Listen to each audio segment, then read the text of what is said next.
ವೇದವ್ಯಾಸರು ಮಹರ್ಷಿಗಳು ವೇದವ್ಯಾಸರನ್ನ ನಮ್ಮ ಸಂಪ್ರದಾಯದಲ್ಲಿ ಬ್ರಹ್ಮನಿಷ್ಠರೆಂದು, ಬ್ರಹ್ಮಜ್ಞಾನಿಗಳೆಂದು, ಇನ್ನೂ ಮಿಗಿಲಾಗಿ ವೇದಾಂತ ಸಂಪ್ರದಾಯ ಪ್ರವರ್ತಕರಾದ ಪರಮ ಆಚಾರ್ಯರೆಂದು ಕರೆಯುತ್ತೇವೆ. ವ್ಯಾಸಂ ವಸಿಷ್ಠರಕ್ತಾರಂ ಶಕ್ತಿ ಪೌತ್ರ ಮಕಲ್ಮಷಂ ಪರಾಶರಾತ್ಮಜಂ ವಂದೇ ಶುಕತಾತಂ ತಪೋನಿಧಿಂ. ವೇದವ್ಯಾಸರು ಎಂಥವರು, ಎಂಥ ಮಹಾತ್ಮರು ಎನ್ನುವುದನ್ನ ಈ ಶ್ಲೋಕದಲ್ಲಿ ಸುಂದರವಾಗಿ ಹೇಳಿದ್ದಾರೆ. ವ್ಯಾಸಂ ವಸಿಷ್ಠ ನಪ್ತಾರಂ, ವಸಿಷ್ಠ ಮಹರ್ಷಿಗಳ ನಪ್ತ ಮರಿಮಗ ವೇದವ್ಯಾಸರು. ಶಕ್ತೇ ಪೌತ್ರಂ, ಶಕ್ತಿ ಮಹರ್ಷಿಗಳ ಪೌತ್ರ ಮೊಮ್ಮಗ ವೇದವ್ಯಾಸರು. ಪರಾಶರ ಆತ್ಮಜ, ಪರಾಶರ ಮಹರ್ಷಿಗಳ ಆತ್ಮಜ ಪುತ್ರ. ಶುಕ ತಾತ, ಶುಕ ಮಹರ್ಷಿಗಳಿಗೆ ಜನ್ಮ ಕೊಟ್ಟಂತಹ ತಂದೆ ಯಾರು? ವೇದವ್ಯಾಸ. ಎಂಥವರು ಇರುವುದಂದ್ರೆ ಅಕಲ್ಮಷಂ, ಯಾವ ಕಲ್ಮಷವೂ ಇಲ್ಲ. ಸಾಮಾನ್ಯ ಮಾನವನಿಗೆ ಸಹಜವಾಗಿರಬಹುದಾದ ರಾಗ, ದ್ವೇಷ, ಕಾಮ, ಕ್ರೋಧ, ಲೋಭ, ಮೋಹ, ಮದ, ಮಾತ್ಸರ್ಯ ಮುಂತಾದ ಯಾವ ದೋಷಗಳು ಇಲ್ಲದೆ ಇರುವ ಪರಿಶುದ್ಧರಾಗಿರುವಂತಹ ತಪಸ್ವಿಗಳೇ ವೇದವ್ಯಾಸರು. ಮತ್ತೆ ಹೇಳ್ತೇವೆ ತಪೋನಿಧಿಂ. ವೇದವ್ಯಾಸರ ಜೀವನ ಹೇಗವಾದರೂ ಇರಲಿ, ಅವರು ತಪೋನಿಧಿ, ತಪೋಮೂರ್ತಿಗಳಾಗಿ ಜ್ಞಾನನಿಷ್ಠರಾಗಿ ಜೀವನ್ಮುಕ್ತರಾಗಿರುವಂತಹ ಮಹಾತ್ಮರು. ಅಂಥ ವೇದವ್ಯಾಸರ ಮಹಾಪ್ರಾಸಾದಿಕ ವಾಣಿ ಶ್ರೀಮದ್ ಮಹಾಭಾರತ. ಇಂಥ ಮಹಾಭಾರತವನ್ನು ನಮ್ಮ ಭಾರತೀಯ ಸನಾತನ ವೈದಿಕ ಆಸ್ತಿಕ ಹಿಂದೂ ಸಂಸ್ಕೃತಿಯಲ್ಲಿ ಪಂಚಮೋ ವೇದ ಅಂತ ಕರೀತೇವೆ. ಭಾರತಂ ಪಂಚಮೋ ವೇದ. ಶ್ರೀಮದ್ ಮಹಾಭಾರತಕ್ಕೆ ಕೊಟ್ಟಿರುವ ಸ್ಥಾನಮಾನ ವೇದದ ಸ್ಥಾನಮಾನ. ಪ್ರಸಿದ್ಧವಾದ ಶ್ಲೋಕಗಳಿವೆ. ದಾತ ಪಂಚದಶಂ ರತ್ನಂ ಸುಪುತ್ರ ಸಪ್ತ ಮೋನಸಃ ಭಾರತಂ ಪಂಚಮೋ ವೇದ ಜಾಮಾತ ದಶಮೋ ಗ್ರಹಃ. ಪ್ರಸಿದ್ಧವಾದ ಶ್ಲೋಕ. ದಾತ ಪಂಚದಶಂ ರತ್ನಂ. ದಾತ ದಾನಿ, ದಾನಶೂರನಾಗಿರುವಂತಹ ಒಬ್ಬ ಮನುಷ್ಯನಿದ್ದರೆ ಆತ ಪಂಚದಶಂ ರತ್ನಂ, 15ನೇ ರತ್ನವಂತೆ. ನಮ್ಮ 14 ರತ್ನ ಪ್ರಸಿದ್ಧವಾಗಿದೆ, ಇವನೊಬ್ಬ 15ನೇ ರತ್ನ. ದಾತ ಪಂಚದಶಂ ರತ್ನಂ ಸುಪುತ್ರ ಸಪ್ತ ಮೋನಸಃ. ಸುಪುತ್ರ ಶ್ರೇಷ್ಠನಾದ, ತಂದೆ ತಾಯಿಗಳಿಗೆ ವಿನೀತನಾದ, ವಿದ್ಯಾವಿನಯ ಸಂಪನ್ನನಾಗಿರುವ, ಸಕಲ ಸದ್ಗುಣ ಸಂಪನ್ನನಾದ, ಧಾರ್ಮಿಕನಾದಂತಹ ಒಬ್ಬ ಮಗ ಇದ್ದರೆ ಆ ಮಗ 7ನೇ ರಸ. ಸಾಮಾನ್ಯ ಊಟದಲ್ಲಿ ಷಡ್ರಸೋಪೇತ ಅಂತ ಹೇಳ್ತೇವೆ, 6 ರಸ ಪ್ರಸಿದ್ಧವಾಗಿದೆ. ಈ ಶ್ರೇಷ್ಠನಾಗಿರುವಂತಹ ಸತ್ಪುತ್ರನಿದ್ದರೆ ಅವನನ್ನು ನೋಡಿದಾಗ ತಂದೆ ತಾಯಿಗಳಿಗೆ 7ನೇ ರಸ ಓದುವಷ್ಟು ಸಂತೋಷವಾಗುತ್ತೆ. ಭಾರತಂ ಪಂಚಮೋ ವೇದ. ಶ್ರೀಮದ್ ಮಹಾಭಾರತ ಎನ್ನುವಂತಹದ್ದು 5ನೇ ವೇದ. ಋಗ್ವೇದ ಪ್ರಥಮಃ, ಯಜುರ್ವೇದ ದ್ವಿತೀಯ, ಸಾಮವೇದ ತೃತೀಯ, ಆಥರ್ವಣವೇದ ಚತುರ್ಥಃ, ಮಹಾಭಾರತಂ ಪಂಚಮೋ ವೇದ. ಜಾಮಾತ ದಶಮೋ ಗ್ರಹ. ಜಾಮಾತ ಅಳಿಯನು, ದಶಮೋ ಗ್ರಹ 10ನೇ ಗ್ರಹ. ಸದ್ಯ ಮಾವನಿಗೆ 9 ಗ್ರಹಗಳ ಚಾಲನೆ ಗ್ರಹಚಾರ ಸಾಕಾಗೋಗಿರುತ್ತೆ. 10ನೇ ಗ್ರಹ ಯಾರಪ್ಪ? ಅಳಿಯ. ಅಳಿಯ ಬಂದ್ಬಿಟ್ಟು ಸ್ಕೂಟರ್ ಕೊಡಿಸ್ಬೇಕು, ನೀವು ಸೈಕಲ್ ಕೊಡಿಸ್ಬೇಕು, ಎದುರು ಕೊಡ್ಬೇಕು ಶುರು ಮಾಡಿಬಿಟ್ರೆ ಅಳಿಯ ಮನೆ ತೊಳೆಯ ಕಷ್ಟವಾಗ್ಬಿಡ್ತಾದ್ರಿಂದ ಅಳಿಯನನ್ನ 10ನೇ ಗ್ರಹ ತಮಾಷೆಗೆ ಇರ್ತಾರೆ. ಪ್ರಕೃತ ಮಹಾಭಾರತ ಎನ್ನುವಂತಹದ್ದು ಪಂಚಮ ವೇದ ಅಂತ. ಇಂಥ ಪಂಚಮ ವೇದವೆಂದು ಪ್ರಸಿದ್ಧವಾಗಿರುವ ವೇದವ್ಯಾಸರ ಪ್ರಾಸಾದಿಕ ವಾಣಿಯಾಗಿರುವ ಶ್ರೀಮನ್ ಮಹಾಭಾರತ ಅನ್ನುವಂಥ ಕ್ಷೀರಸಾಗರದಲ್ಲಿ 5 ರತ್ನಗಳು ಉಂಟು. ಪಂಚರತ್ನಾನಿ ಭಾರತೆ ಹೇಳ್ತಾರೆ. ರತ್ನಗಳು 5 ಯಾವ್ಯಾವುದು? ಗೀತಾ ಸಹಸ್ರನಾಮೈವ ಸ್ತವರಾಜೋಷಣ ಸ್ಮೃತಿ ಗಜೇಂದ್ರ ಮೋಕ್ಷಣಂಚೈವ ಪಂಚರತ್ನಾನಿ ಭಾರತೆ. ಮಹಾಭಾರತವೆಂಬ ಸಾಗರದಲ್ಲಿ ಬ್ರಹ್ಮಜ್ಞಾನಿಗಳು ಚೆನ್ನಾಗಿ ಮಂಥನ ಮಾಡಿದಾಗ ಅವರಿಗೆ ದೊರೆತಿದಂಥ ರತ್ನಗಳು 5. ಅದರಲ್ಲಿ ಮೊಟ್ಟಮೊದಲನೇ ರತ್ನ ಶ್ರೀಮದ್ ಭಗವದ್ಗೀತಾ. ಗೀತಾ ಪ್ರಥಮಂ ರತ್ನಂ ವಿಷ್ಣು ಸಹಸ್ರನಾಮ ಸ್ತೋತ್ರಂ ದ್ವಿತೀಯಂ ರತ್ನಂ ಅನುಸ್ಮೃತಿ ತೃತೀಯಂ ರತ್ನಂ ಗಜೇಂದ್ರ ಮೋಕ್ಷ ಚತುರ್ಥಂ ರತ್ನಂ ಭೀಷ್ಮಸ್ತವ ರಾಜಃ ಪಂಚಮಂ ರತ್ನಂ. ಈ 5 ರತ್ನಗಳ ಪೈಕಿ ಪ್ರಥಮ ಸ್ಥಾನ ಪ್ರಾಥಮ್ಯ ಯಾವುದಕ್ಕೆ? ಭಗವದ್ಗೀತೆಗೆ. ಇಂಥ ಭಗವದ್ಗೀತೆ ವಿಶ್ವವಿಖ್ಯಾತವಾಗಿರುವಂತಹ ಗೀತ. ಈ ಭಗವದ್ಗೀತೆಯ ಬಗ್ಗೆ ಒಂದು ಪ್ರಸಿದ್ಧವಾದ ಧ್ಯಾನ ಶ್ಲೋಕ ಉಂಟದವೆ. ಪಾಕ್ಷಾಯ ಪ್ರತಿಬೋಧಿತ ಭಗವತ ನಾರಾಯಣೇನ ಸ್ವಯಂ ವ್ಯಾಸೇನ ಗ್ರಚಿತಾಂ ಪುರಾಣಮುನಿನ ಮಧ್ಯೆ ಮಹಾಭಾರತಂ ಅದ್ವೈತಾಮೃತವರ್ಷಿಣೀಂ ಭಗವತೀಂ ಅಷ್ಟಾದಶಾಧ್ಯಾಯಿನೀಂ ಅಂಬ ತ್ವಾಂ ಅನುಸಂಧಾಮಿ ಭಗವದ್ಗೀತೆ ಭವದ್ವೇಷಿಣೀಂ. ಎಷ್ಟು ಮಂಗಳಕರವಾಗಿರುವ ಶ್ಲೋಕ. ಸಾಕ್ಷಾತ್ ಕೃಷ್ಣ ಭಗವಂತನ ನೇರವಾದ ವಾಣಿ ಭಗವದ್ಗೀತಾ. ಭಗವಂತನ ಮುಖಾರವಿಂದದಿಂದ ಹೊರಹೊಮ್ಮಿದ ನೇರವಾಗಿರುವಂತಹ ಸಂದೇಶಗಳೇ ಭಗವದ್ಗೀತಾ. ಇಂಥ ಭಗವದ್ಗೀತೆಯನ್ನ ಭಗವಾನ್ ವೇದವ್ಯಾಸರು 700 ಶ್ಲೋಕಗಳಲ್ಲಿ ಸಂಗ್ರಹ ಮಾಡಿದ್ದಾರೆ. ಏನ್ ಹೇಳ್ತಾರೆ ಭಗವದ್ಗೀತಾ? ಅದ್ವೈತಾಮೃತವರ್ಷಿಣೀಂ. ಎಷ್ಟೋ ಜನ ಪ್ರಶ್ನೆ ಮಾಡ್ತಾರೆ, ಭಗವದ್ಗೀತೆಯ ತಾತ್ಪರ್ಯವೇನು? ಅದ್ವೈತವೋ, ದ್ವೈತವೋ, ದ್ವೈತಾದ್ವೈತವೋ, ವಿಶಿಷ್ಟಾದ್ವೈತವೋ ಪ್ರಶ್ನೆ ಮಾಡ್ತಾರೆ. ಯಾವ ಪ್ರಶ್ನೆಗಳಿಗೂ ಅವಕಾಶವಿಲ್ಲ. ಸುಸ್ಪಷ್ಟವಾಗಿ ಹೇಳ್ತಾ ಇದ್ದಾರೆ, ಅದ್ವೈತಾಮೃತವರ್ಷಿಣಿ. ಭಗವದ್ಗೀತಾ ದರ್ಶನ ಅದ್ವೈತಾಮೃತ ವರ್ಷಕವಾಗಿದೆ. ಭಗವದ್ಗೀತೆಯಲ್ಲಿ ವೇದಾಂತಗಳ ಸಾರವನ್ನ ಹೀಗೆ ಹೇಳಿದ್ದಾರೆ ಭಗವಂತ. ಭಗವಾನ್ ಶಂಕರರು 8ನೇ ಶತಮಾನದಲ್ಲಿ ಈ ಭಗವದ್ಗೀತೆಗೆ ತಮ್ಮ ಸೊಗಸಾಗಿರುವಂತಹ ಭಾಷ್ಯವನ್ನು ಬರೆದಿದ್ದಾರೆ. ಭಾಷ್ಯ ಹೇಗಿದೆ? ಪ್ರಸನ್ನ ಗಂಭೀರವಾಗಿರುವ ಭಾಷ್ಯ, ಶುದ್ಧವಾಕ್ಯಗಳು, ಯುಕ್ತಿ ಅನುಭವದ ಆಧಾರದಿಂದ ಬರೆದಿರುವಂತಹ ಭಾಷ್ಯ. ಅಂತಹ ಭಗವತ್ಪಾದ ಶಂಕರರು ಈ ಭಗವದ್ಗೀತೆಗೆ ಭಾಷ್ಯವನ್ನ ಬರೆಯುವಾಗ ಪ್ರಾರಂಭದಲ್ಲಿ ಒಂದು ಮಾತು ಬರೀತಾರೆ ತಮ್ಮ ಅವತರಣಿಕಾ ಭಾಗದಲ್ಲಿ. ತದಿದಂ ಗೀತಾಶಾಸ್ತ್ರಂ ಸಮಸ್ತ ವೇದಾಂತ ಸಾರ ಸಂಗ್ರಹ ಭೂತಂ ದುರ್ವಿಜ್ಞೇಯಾರ್ಥಂ. ತದಿದಂ ಗೀತಾಶಾಸ್ತ್ರಂ, ಶಂಕರಾಚಾರ್ಯರು ಕೊಟ್ಟಿರುವಂತಹ ಗೌರವ. ಇದು ಭಗವದ್ಗೀತಾ ಶಾಸ್ತ್ರ. ಶಾಸ್ತ್ರವೆಂದರೇನು? ಶಾಸನ ಶಾಸ್ತ್ರವಿದ್ಯಾಹು.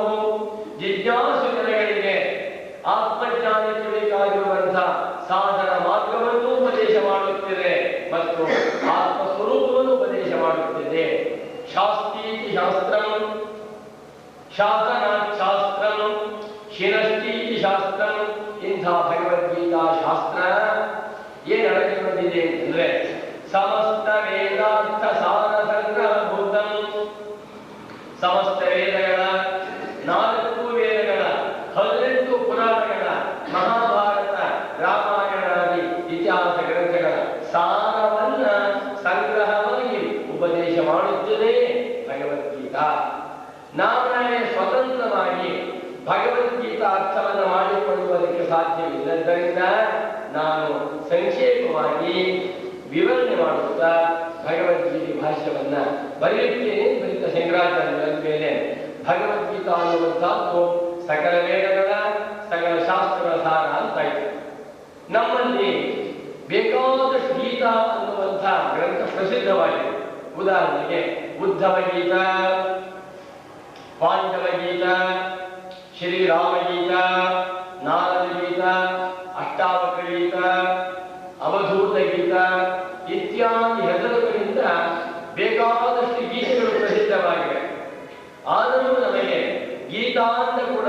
ಭಗವದ್ಗೀತಾ. ಗೀತಾ ಪಾರಾಯಣ ಮಾಡ್ತಾ ಇದ್ದೇವೆ ಅಂದ್ರೆ ಅಷ್ಟಾವಕ್ರ ಗೀತೆ ಯಾರು ಕೇಳೋದಿಲ್ಲ. ಗೀತಾ ಪಾರಾಯಣ, ಗೀತಾಧ್ಯಯನ, ಗೀತಾ ಪ್ರವಚನ, ಗೀತಾ ಜಯಂತಿ, ಗೀತಾ ಮಂದಿರ, ಗೀತಾ ಭಾಷ್ಯ, ಗೀತಾ ಚಿಂತನ.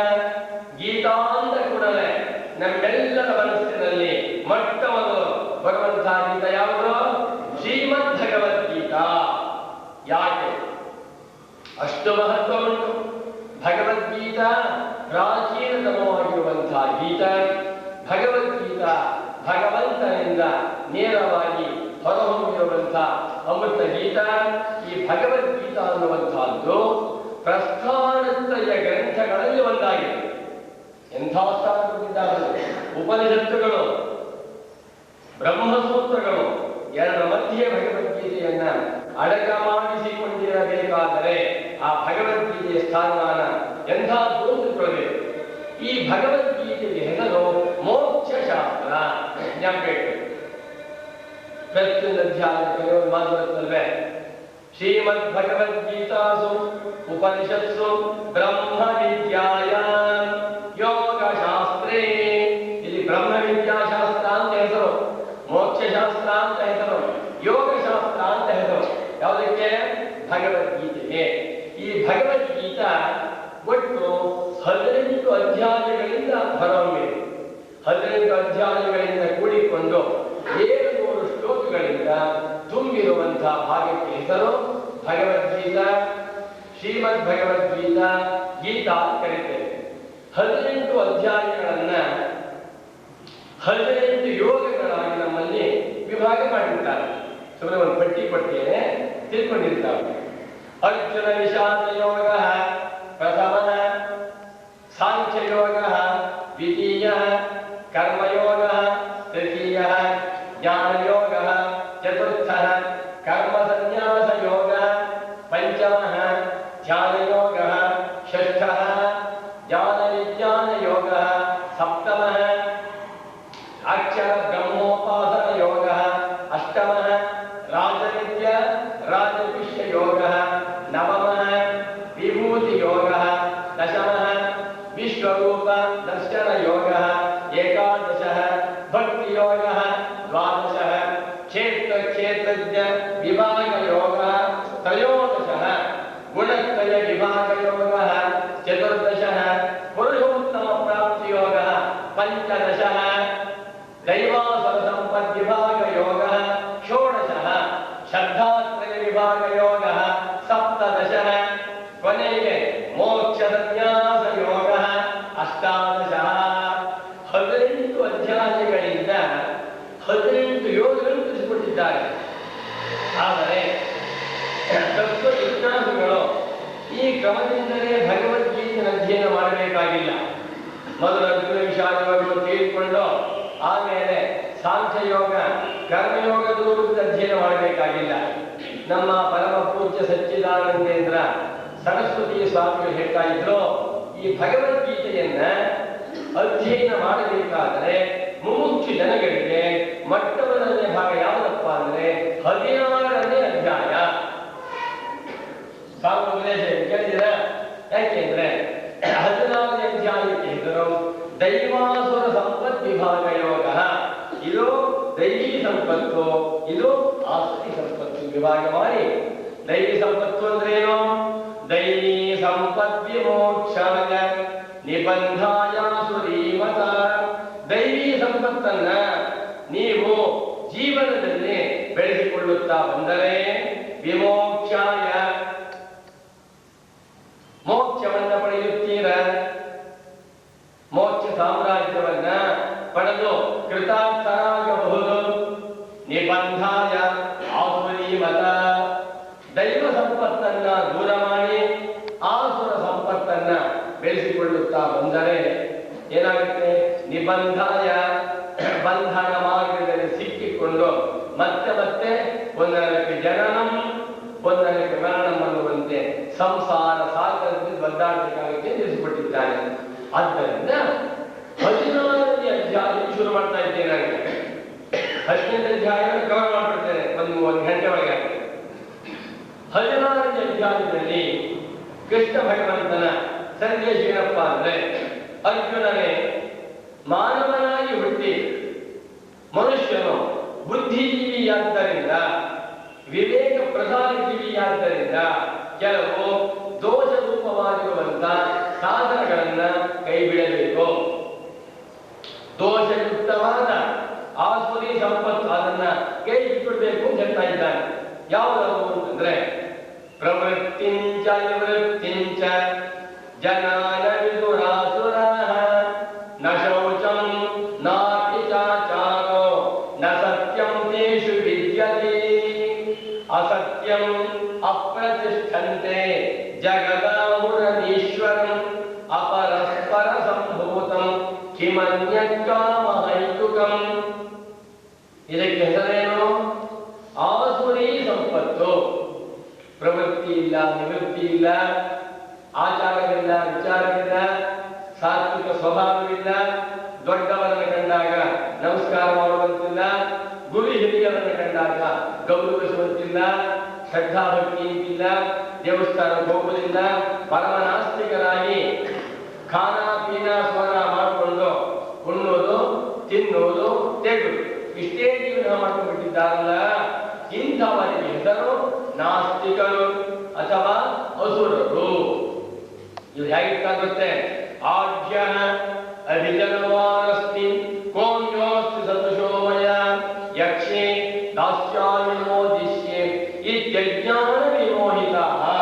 ನಮಗೇನ್ರಿ ಬೇಕಾದ ದುಡ್ಡಿದೆ, ಇಂಥ ಮಿನಿಸ್ಟರ್ ಇದಾರಲ್ಲ ನಮ್ಮ ಸೋದರ ಮಾವರು, ಇಷ್ಟು ಐತಿದೆ ನಮಗೆ, ಇಂಥ ಅಧಿಕಾರವಿದೆ ಅಂತ ಹೇಳ್ಕೊಂಡು ಅನಾಚಾರ ದುರಾಚಾರ ನಿರತರಾಗಿ ಬಿಟ್ಟು ಭಗವದ್ಭಕ್ತಿಯ ಮಾರ್ಗದಿಂದ ದೂರವಾಗಿ ಕೇವಲ ಇಂದ್ರಿಯ ವಿಷಯ ಭೋಗ ಲೋಲುಪರಾಗಿರುವಂತಹ ಮಾನವರಿಗೆ ಹೆಸರು ಆ ಅಸುರ.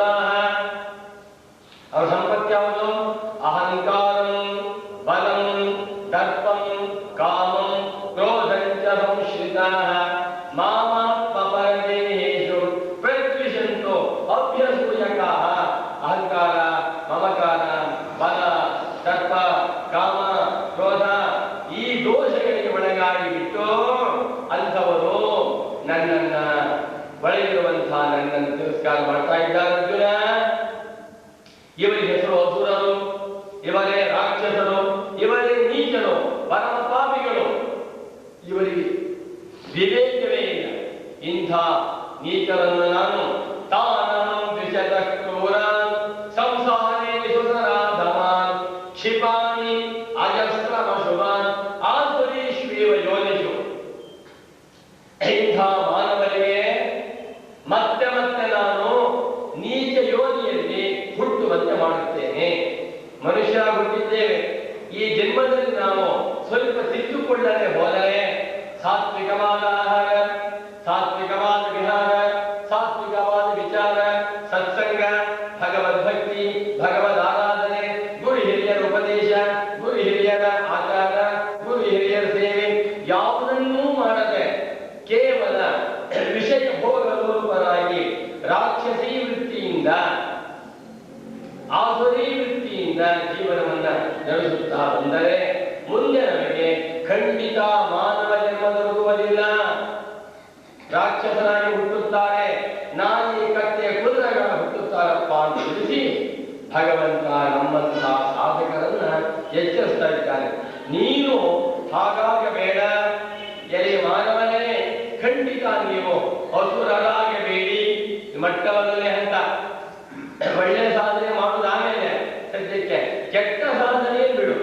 ಬೀಡಿ ಸೇರ್ಬೇಡ, ಸಿಗರೇಟ್ ಸೇರ್ಬೇಡ, ಹೆಂಡ ಕುಡಿಬೇಡ, ಸುಳ್ಳನ್ನು ಹೇಳಬೇಡ, ಅನ್ಯಾಯವನ್ನು ಮಾಡಬೇಡ, ದ್ರೋಹವನ್ನು ಮಾಡಬೇಡ, ಅನಾಚಾರವನ್ನು ಮಾಡಬೇಡ, ದುರಾಚಾರದಿಂದ ದೂರವಾಗಿರು.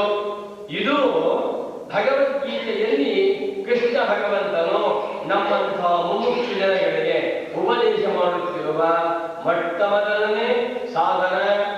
ನಾವು ಸುಮ್ಮನೆ ವೇದಾಂತ ಕೇಳ್ತಾ ಇರೋದು, ಅನಾಚಾರ ಮಾಡ್ತಾ ಇರೋದು, ದೇವಸ್ಥಾನಕ್ಕೆ ಹೋಗ್ತಾ ಇರೋದು, ಕಳ್ಳತನ ಮಾಡ್ತಾ ಇರೋದು ಏನು ಪ್ರಯೋಜನವಾಯಿತು? ಔಷಧಿ ನುಗ್ತಾ ಇರೋದು, ಗುಳಿಗೆ ನುಗ್ತಿರೋದು, ಅಪಥ್ಯ ಮಾಡ್ಕೊತಾ ಇದ್ರೆ ಕಾಯಿಲೆ ಹೋಗೋಕ್ಕೆ ಹೋಗುವುದಿಲ್ಲ. ಅದೇ ರೀತಿ ಗೀತೆಯಲ್ಲಿ 16ನೇ ಅಧ್ಯಾಯದಲ್ಲಿ ಭಗವಂತನು ಉಪದೇಶ ಮಾಡಿರುವ ಆಸುರಿ ಸಂಪತ್ತನ್ನ 10% ಬಿಟ್ಟರೆ ಮಾತ್ರ ಅವನು ಮೋಕ್ಷ ಮಾರ್ಗದಲ್ಲಿ ಮುಂದುವರಿಯಲು ತಕ್ಕವನಾಗುತ್ತಾನೆ ಎಂದು ತಿಳಿಸಿ ಮುಂದೆ ಭಗವಂತ ಹೇಳ್ತಾನೆ, ಅರ್ಜುನ, ಈ ಮಾನವ ಜನ್ಮ ಅಷ್ಟು ಸುಲಭವಾಗಿ ದೊರಕುವಂತಹದ್ದಲ್ಲ. ಮಾನವ ಜನ್ಮದ ಮೌಲ್ಯವನ್ನು ಚೆನ್ನಾಗಿ ಅರ್ಥ ಮಾಡಿಕೋ. ಯಾಕೆ? ಅನಿತ್ಯಮ ಸುಖಂ ಲೋಕಂ ಇಮಂ ಪ್ರಾಪ್ಯ ಭಜಸ್ವ ಮಾಂ. ಈ ಮಾನವ ಜನ್ಮ ಪವಿತ್ರವಾದದ್ದು, ಮಾನವ ಜನ್ಮ ಪರಮ ಶ್ರೇಷ್ಠವಾದದ್ದು, ಮಾನವ ಜನ್ಮ ಅತ್ಯಂತ ದುರ್ಲಭವಾದದ್ದು. ಇಂಥ ಮಾನವ ಜನ್ಮ ಅನಿತ್ಯವಾದದ್ದು ಮತ್ತು ದುಃಖ ಭೂಯಿಷ್ಠವಾದದ್ದು. ಇಂಥ ಮಾನವ ಜನ್ಮವನ್ನ ಪಡೆದಿರುವಂತಹ ನೀನು ನನ್ನನ್ನು ಭಜಿಸು, ನನ್ನನ್ನು ಆರಾಧನೆ ಮಾಡು, ನನ್ನನ್ನ ಪ್ರಾರ್ಥನೆ ಮಾಡಿಕೊಂಡು ಮನ್ಮನಾಭ ಮದ್ಭಕ್ತ ಮಧ್ಯಾಜಿ ಮಾಂ ನಮಸ್ಕರು ಮಾಮೇ ವೈಶ್ಯಸಿ ಸತ್ಯಂತೆ ಪ್ರತಿಜಾನೆ ಪ್ರಿಯೋಸಿಮೆ ಎನ್ನುವಂತೆ ಇಂಥ ಮಾನವ ಜನ್ಮದಲ್ಲಿ ನಾವು ದುರಾಚಾರದಿಂದ ದೂರನಾಗಿ ಅನಾಚಾರವನ್ನು ಬಿಟ್ಟು ಆಸುರಿ ಸಂಪತ್ತನ್ನ ಸಂಪೂರ್ಣವಾಗಿ ತ್ಯಾಗ ಮಾಡಿ ಆಸ್ತಿಗಳಾಗಬೇಕು. ಆಸ್ತಿಗಳು ಅಂದ್ರೇನು? ಭಗವಂತ ಒಬ್ಬ ಇದ್ದಾನೆ, ಭಗವಂತ ಸರ್ವವ್ಯಾಪಕನಾಗಿದ್ದಾನೆ, ಅವನು ಸರ್ವಜ್ಞ, ಅವನು ಸರ್ವಶಕ್ತ, ಪ್ರಪಂಚವೆಲ್ಲವನ್ನು ಸೃಷ್ಟಿ ಮಾಡಿದ್ದಾನೆ. ನಮಗೆ ದೇಹ ಕೊಟ್ಟಿರುವವನು ಭಗವಂತ, ಇಂದ್ರಿಯ ಕೊಟ್ಟಿರುವವನು ಭಗವಂತ, ಮನೋಬುದ್ಧಿಗಳನ್ನ ಅನುಗ್ರಹ ಮಾಡಿರುವವನು ಭಗವಂತ, ಸದ್ಗುರುಗಳನ್ನ ಅನುಗ್ರಹ ಮಾಡಿರುವವನು ಭಗವಂತ, ಶಾಸ್ತ್ರವನ್ನು ಕೊಟ್ಟಿದ್ದಾನೆ. ಅಂಥ ಭಗವಂತನನ್ನ ಮರೆಯಬಾರದು. ನಮಗೆ ಈ ದೇಹವನ್ನು ಕೊಟ್ಟಿರುವಂತಹ ತಂದೆ ತಾಯಿಗಳನ್ನ ಮರೆತವನು ಮನುಷ್ಯನೇ ಕೃತಜ್ಞನಾಗುತ್ತಾನೆ. ಎಂದೆಂದಿಗೂ ತಾಯಿ ತಂದೆಯರನ್ನು ದೂರ ಮಾಡಬಾರದು. ಮಾತು ದೇವೋ ಭವ, ಪಿತು ದೇವೋ ಭವ, ಆಚಾರ್ಯ ದೇವೋ ಭವ, ಅತಿಥಿ ದೇವೋ ಭವ. ಇದು ಪ್ರಾರಂಭದ ಹಂತ. ಆದ್ದರಿಂದ ಅರ್ಜುನ, ಇಂಥ ಅನಿತ್ಯವಾದ ಮಾನವ ಜನ್ಮವನ್ನ ಪಡೆದಿರುವಂತಹ ನೀನು ಮಾಂ ಭಜಸ್ವ, ನನ್ನನ್ನು ಭಜಿಸಿ ನನ್ನನ್ನು ಆರಾಧನೆ ಮಾಡಿ ಕೃತಾರ್ಥನಾಗಬೇಕು ಅಂತ ತಿಳಿಸುತ್ತಾ ಮುಂದೆ ಭಗವಂತ ಈ ಭಗವದ್ಗೀತೆಯಲ್ಲಿ ಅನೇಕ ಸಾಧನೋಪದೇಶ ಮಾಡ್ತಾರೆ. ಇನ್ನೊಂದು ಅಭಯಂ ಸತ್ವ ಸಂಶುದ್ಧಿ ಜ್ಞಾನಯೋಗ ವ್ಯವಸ್ಥಿತಿ ದಾನಂ ದವಶ್ಚ ಯಜ್ಞಶ್ಚ ಸ್ವಾಧ್ಯಾಯಸ್ತಪಾರ್ಜವಂ.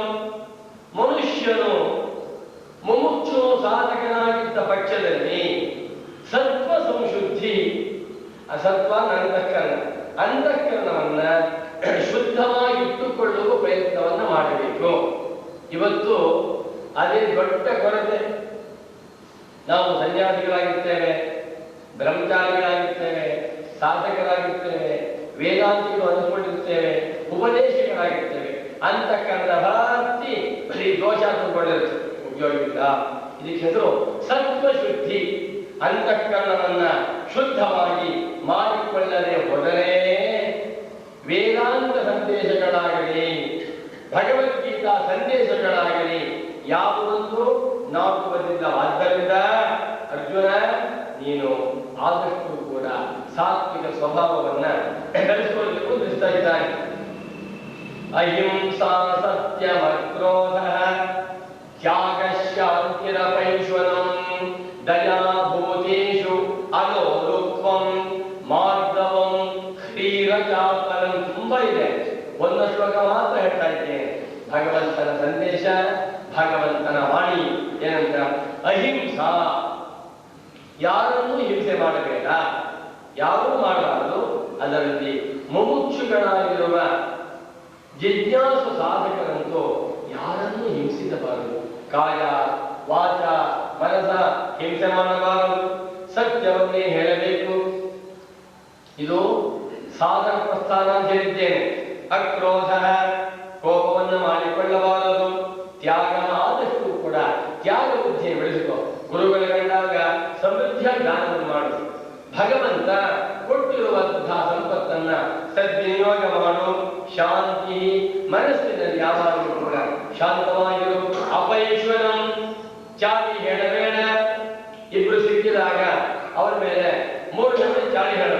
ಈ ಚಾಡಿ ಬಹಳ ಕೆಟ್ಟದು, ನನಗಂತೂ ಹಿತ ಇಲ್ಲ. ಯಾವತ್ತೂ ಚಾಡಿ ಮಾತನಾಡಬೇಡ, ಕೇಳಬೇಡ. ದಯಾ ಭೂತೇಶು, ಪ್ರಾಣಿಗಳಲ್ಲಿ ದಯೆಯನ್ನು ತೋರು. ಅಲೋಲುಪ್ತಂ, ಯಾವ ವ್ಯಾವಹಾರಿಕ ವಿಷಯದಲ್ಲಿಯೂ ಕೂಡ ಲೋಲುಪನಾಗಬೇಡ. ಎಷ್ಟು ಬೇಕೋ ವ್ಯವಹಾರವನ್ನು ಮಾಡು, ಎಲ್ಲ ವ್ಯವಹಾರವನ್ನು ಮಾಡ್ತಾ ಇಲ್ಲ, ಅದರಲ್ಲಿ ಅಂಟುಕೊಳ್ಳಬೇಡ. ಮಾರ್ಧವಂ, ಮೃದುವಾದ ಮಾತನಾಡಪ್ಪ, ಮೃದುವಾದ ಹೃದಯವನ್ನಿಟ್ಟು. ಹ್ರೀಹಿ, ಜೀವನದಲ್ಲಿ ಸ್ವಲ್ಪ ನಾಚಿಕೆಯಿಂದಿರಬೇಕು. ಅಚಾಪಲಂ, ವಿಷಯದಲ್ಲಿ ಚಾಪಲ್ಯವಿರಬಾರದು ಅಂತ ತಿಳಿಸಿಬಿಟ್ಟು ಮುಂದೆ ಹೇಳ್ತಾನೆ ಭಗವಂತ, ದೈವಿ ಸಂಪತ್ತು ಬೆಳೆಸ್ಕೊಳ್ಬೇಕು. ದೈವಿ ಸಂಪತ್ತು ಮನುಷ್ಯನಿಗೆ ಹೆಚ್ಚು ಸಹಾಯಕವಾದ್ರಿಂದ ಆ ದೈವಿ ಸಂಪತ್ತನ್ನ ಬೆಳೆಸ್ಕೊಳ್ಬೇಕು ಅಂತ ತಿಳಿಸ್ಕೊಟ್ಟು ಒಂದು ಉಪದೇಶ ಮಾಡ್ತಾನೆ. ಏನ್ ಸಾಧನೆ ಮಾಡ್ಬೇಕಪ್ಪ ಅಂದ್ರೆ ಸುಲಭವಾಗಿರುವಂತಹ ಸಾಧನೆ ಹೇಳ್ತಾ ಇದ್ದೇನೆ. ಯತ್ಕರೋಷಿ ಯದಶ್ನಾಸಿ ಯಜ್ಜುಹೋಸಿ ದದಾಸಿ ಯತ್ ಯತ್ತಪಸ್ಯಸಿ ಕೌಂತೇಯ ತತ್ಪುರುಷ್ವ ಮದರ್ಪಣಂ. ಏನಮ್ಮ ಕಷ್ಟ ನಮಗೆ? ನೀ ಕಾಲಿಗೆ ಹೋಗ್ಬೇಕು, ಒದ್ದೆ ಬಟ್ಟೆ ಉಟ್ಕೋಬೇಕು, ತಲೆ ಮುಂಡನ ಮಾಡಿಸ್ಕೊಳ್ಬೇಕು, ಹೆಂಡತಿ ಮಕ್ಕಳು ಮಾತಾಡಿಸ್ಬಾರ್ದು, ಎಲ್ಲ ಹೇಳ್ತಾ ಇರ್ಬೇಕು. ಸರಳವಾಗಿರುವ ಸಾಧನ. ಯತ್ ಕರೋಷಿ, ಏನ್ ಮಾಡ್ತಾ ಇದ್ದೀಯೋ, ಯದಶ್ನಾಸಿ, ಏನ್ ತಿಂತಾ ಇದ್ದೀಯೋ, ಯಜ್ಜುಹೋಸಿ, ಯಾವುದನ್ನ ಹೋಮ ಮಾಡ್ತಾ ಇದ್ದೀಯೋ, ದದಾಸಿಯತ್, ಏನು ದಾನ ಮಾಡ್ತಾ ಇದ್ದೀಯೋ, ಯತ್ ತಪಸ್ಯಸಿ, ಏನನ್ನ ತಪಸ್ ಮಾಡ್ತಾ ಇದ್ದೀಯೋ, ನಾವು ಧ್ಯಾನ ಮಾಡ್ತಾ ಇದ್ದೀವಿ, ಅಷ್ಟನ್ನು ಕೂಡ ತತ್ಪುರುಷ್ವ ಮದರ್ಪಣಂ, ಅಷ್ಟನ್ನು ಕೂಡ ನನಗೆ ಸಮರ್ಪಣೆ ಮಾಡಿಯ. ಭಗವಂತ, ನನ್ನದು 10 ರೂಪಾಯಿ ಇತ್ತು, ದಾನ ಮಾಡ್ತಾ ಇದ್ದೀನಪ್ಪ, ನಿನಗೆ ಸಂತೋಷವಾಗಲಿ. 4 ಅಕ್ಷರ ಗೊತ್ತಿತ್ತು, ಒಬ್ಬ ವಿದ್ಯಾರ್ಥಿಗೆ ಪಾಠ ಮಾಡ್ತಾ ಇದ್ದೇನೆ, ಭಗವಂತ ಸಂತೋಷವಾಗಲಪ್ಪ.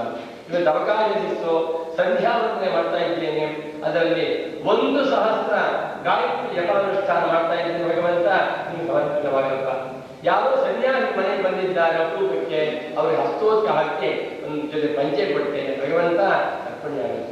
ಇವತ್ತು ನನ್ನ ಏನು ಸಂಪತ್ತೂ ಇಲ್ಲ, ಆರೋಗ್ಯ ಸರಿಯಾಗಿರುವಾದ್ರಿಂದ ಅನುಷ್ಠಾನ ಮಾಡ್ತಾ ಇಲ್ಲ, ಅದು ನಿಮಗೆ ಅರ್ಪಣೆ ಆಗಲ್ಲ.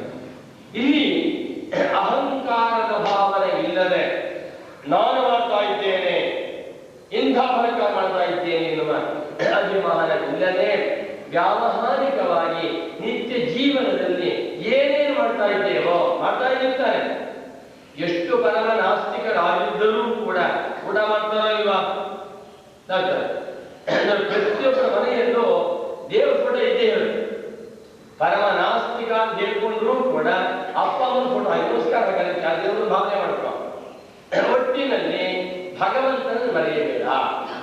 ನಿತ್ಯ ಜೀವನದಲ್ಲಿ ಕಾಯಿಕ, ವಾಚಿಕ ಮತ್ತು ಮಾನಸಿಕವಾಗಿ ಏನು ಸಾಧನೆ ಮಾಡ್ತಾ ಇದ್ದೀಯೋ ಎಲ್ಲ ಸಾಧನೆಗಳಲ್ಲಿಯೂ ನನ್ನನ್ನ ನೀನು ಬೆಳೆಸಿದ ಸಾಧನೆ ಮಾಡ್ತಾ ಬಂದ್ರೆ ಅದಕ್ಕೆ ಕರ್ಮಯೋಗ. ಕರ್ಮಯೋಗ ಅಂತ ಹೇಳಿಸ್ಬಿಡ್ತಾರೆ, ಏನು ಹೇಳ್ಕೊಬೇಕಾಗಿಲ್ಲ ನೀವು. ಇನ್ನೊಂದು ಭಗವಂತ ಹೇಳಿ ಸುಲಭವಾಗಿ, ಅರ್ಜುನ ನೀನು ನನಗೆ ಏನನ್ನು ಕೊಡಬೇಡ. ಬಹಳ ಮನಸ್ಸಿಗೆ ನೋಡ್ಕೊಂಡು 20 ರೂಪಾಯಿ ಕೊಟ್ಬಿಟ್ರೆ, 10 ರೂಪಾಯಿ ಕೊಟ್ಟೆ, 2 ಹೂ ತಂದೆ, ಈ 4 ರೂಪಾಯಿ ಕೊಟ್ಟೆ ಬಾಳೆಹಣ್ಣು ತಂದು ತಂದ್ಕೋಬೇಡ. ನನಗೇನು ಬೇಕು ಬರುತ್ತೆ, ಭಕ್ತಿ ಒಂದನ್ನು ಕೊಟ್ಟು ಸಾಕು. ನನಗೆ ಪತ್ರಂ ಪುಷ್ಪಂ ಫಲಂ ತೋಯಂ ಯೋ ಮೇ ಭಕ್ತ್ಯಾ ಪ್ರಯಚ್ಛತಿ ತದಹಂ ಭಕ್ತ್ಯುಪಹೃತಂ ಅಷ್ಟಾಮಿ ಪ್ರಯತಾತ್ಮನಃ. ಭಗವಂತನ ಮಾಡಿ ಇದು ಎಂಥವ ಹೇಳ್ತಾನೆ, ಪತ್ರಂ ಎಲೆ ಕೊಡೆಯ ಸಾಕು ನನಗೆ. ದ್ರೌಪದಿ ಎಷ್ಟು ನೀರು ಕೊಟ್ಟ, ಎಲೆ ಕೊಟ್ಟು, ಸೊಪ್ಪು, ಪುಷ್ಪಂ ಒಂದು ಹೂ ಕೊಡ ಸಾಕು. ಗಜೇಂದ್ರ ಏನ್ ಕೊಟ್ಟ, ಪುಷ್ಪವನ್ನು ಕೊಟ್ಟ. ಫಲಂ ಒಂದು ಹಣ್ಣು ಕೊಡಿದ್ರೆ ಇಲ್ಲೇ ಬೇಡ. ಶಬರಿ ಶ್ರೀರಾಮದೇವನ ಕೊಟ್ಟ, ಹಣ್ಣು ಕೊಟ್ಟ. ತೋಯಂ ಒಂದು ನೀರು, ಏನು ಗಟ್ಟಿ ಇಲ್ಲ ಬಣ್ಣಪ್ಪ, ನೀವು ತಿನ್ನಿಕೇನು ನೋಡ್ಕೊಳ್ಳಿಲ್ಲ. ಒಂದು ಲೋಟ ಅಲ್ಲಿ ತಗೊಂಡು ಓಂ ನಮ ಶಿವಾಯ, ಓಂ ನಮ ಶಿವಾಯ, ಶ್ರೀರಾಮ್ ಜಯ ರಾಮ್ ಜಯ ರಾಮ್ ಅಂತ ಭಕ್ತಿ ಅರ್ಪಣೆ ಮಾಡಿ ಆ 1 ಲೋಟ ನೀರು 1 ಕೋಟಿ ರೂಪಾಯಿ ಚಿನ್ನವನ್ನ ದಾನ ಮಾಡಿ ಪುಣ್ಯವನ್ನು ಕೊಡುತ್ತೆ. ಅದು ಬೇಕಾದ್ದೇನು ಭಕ್ತಿ.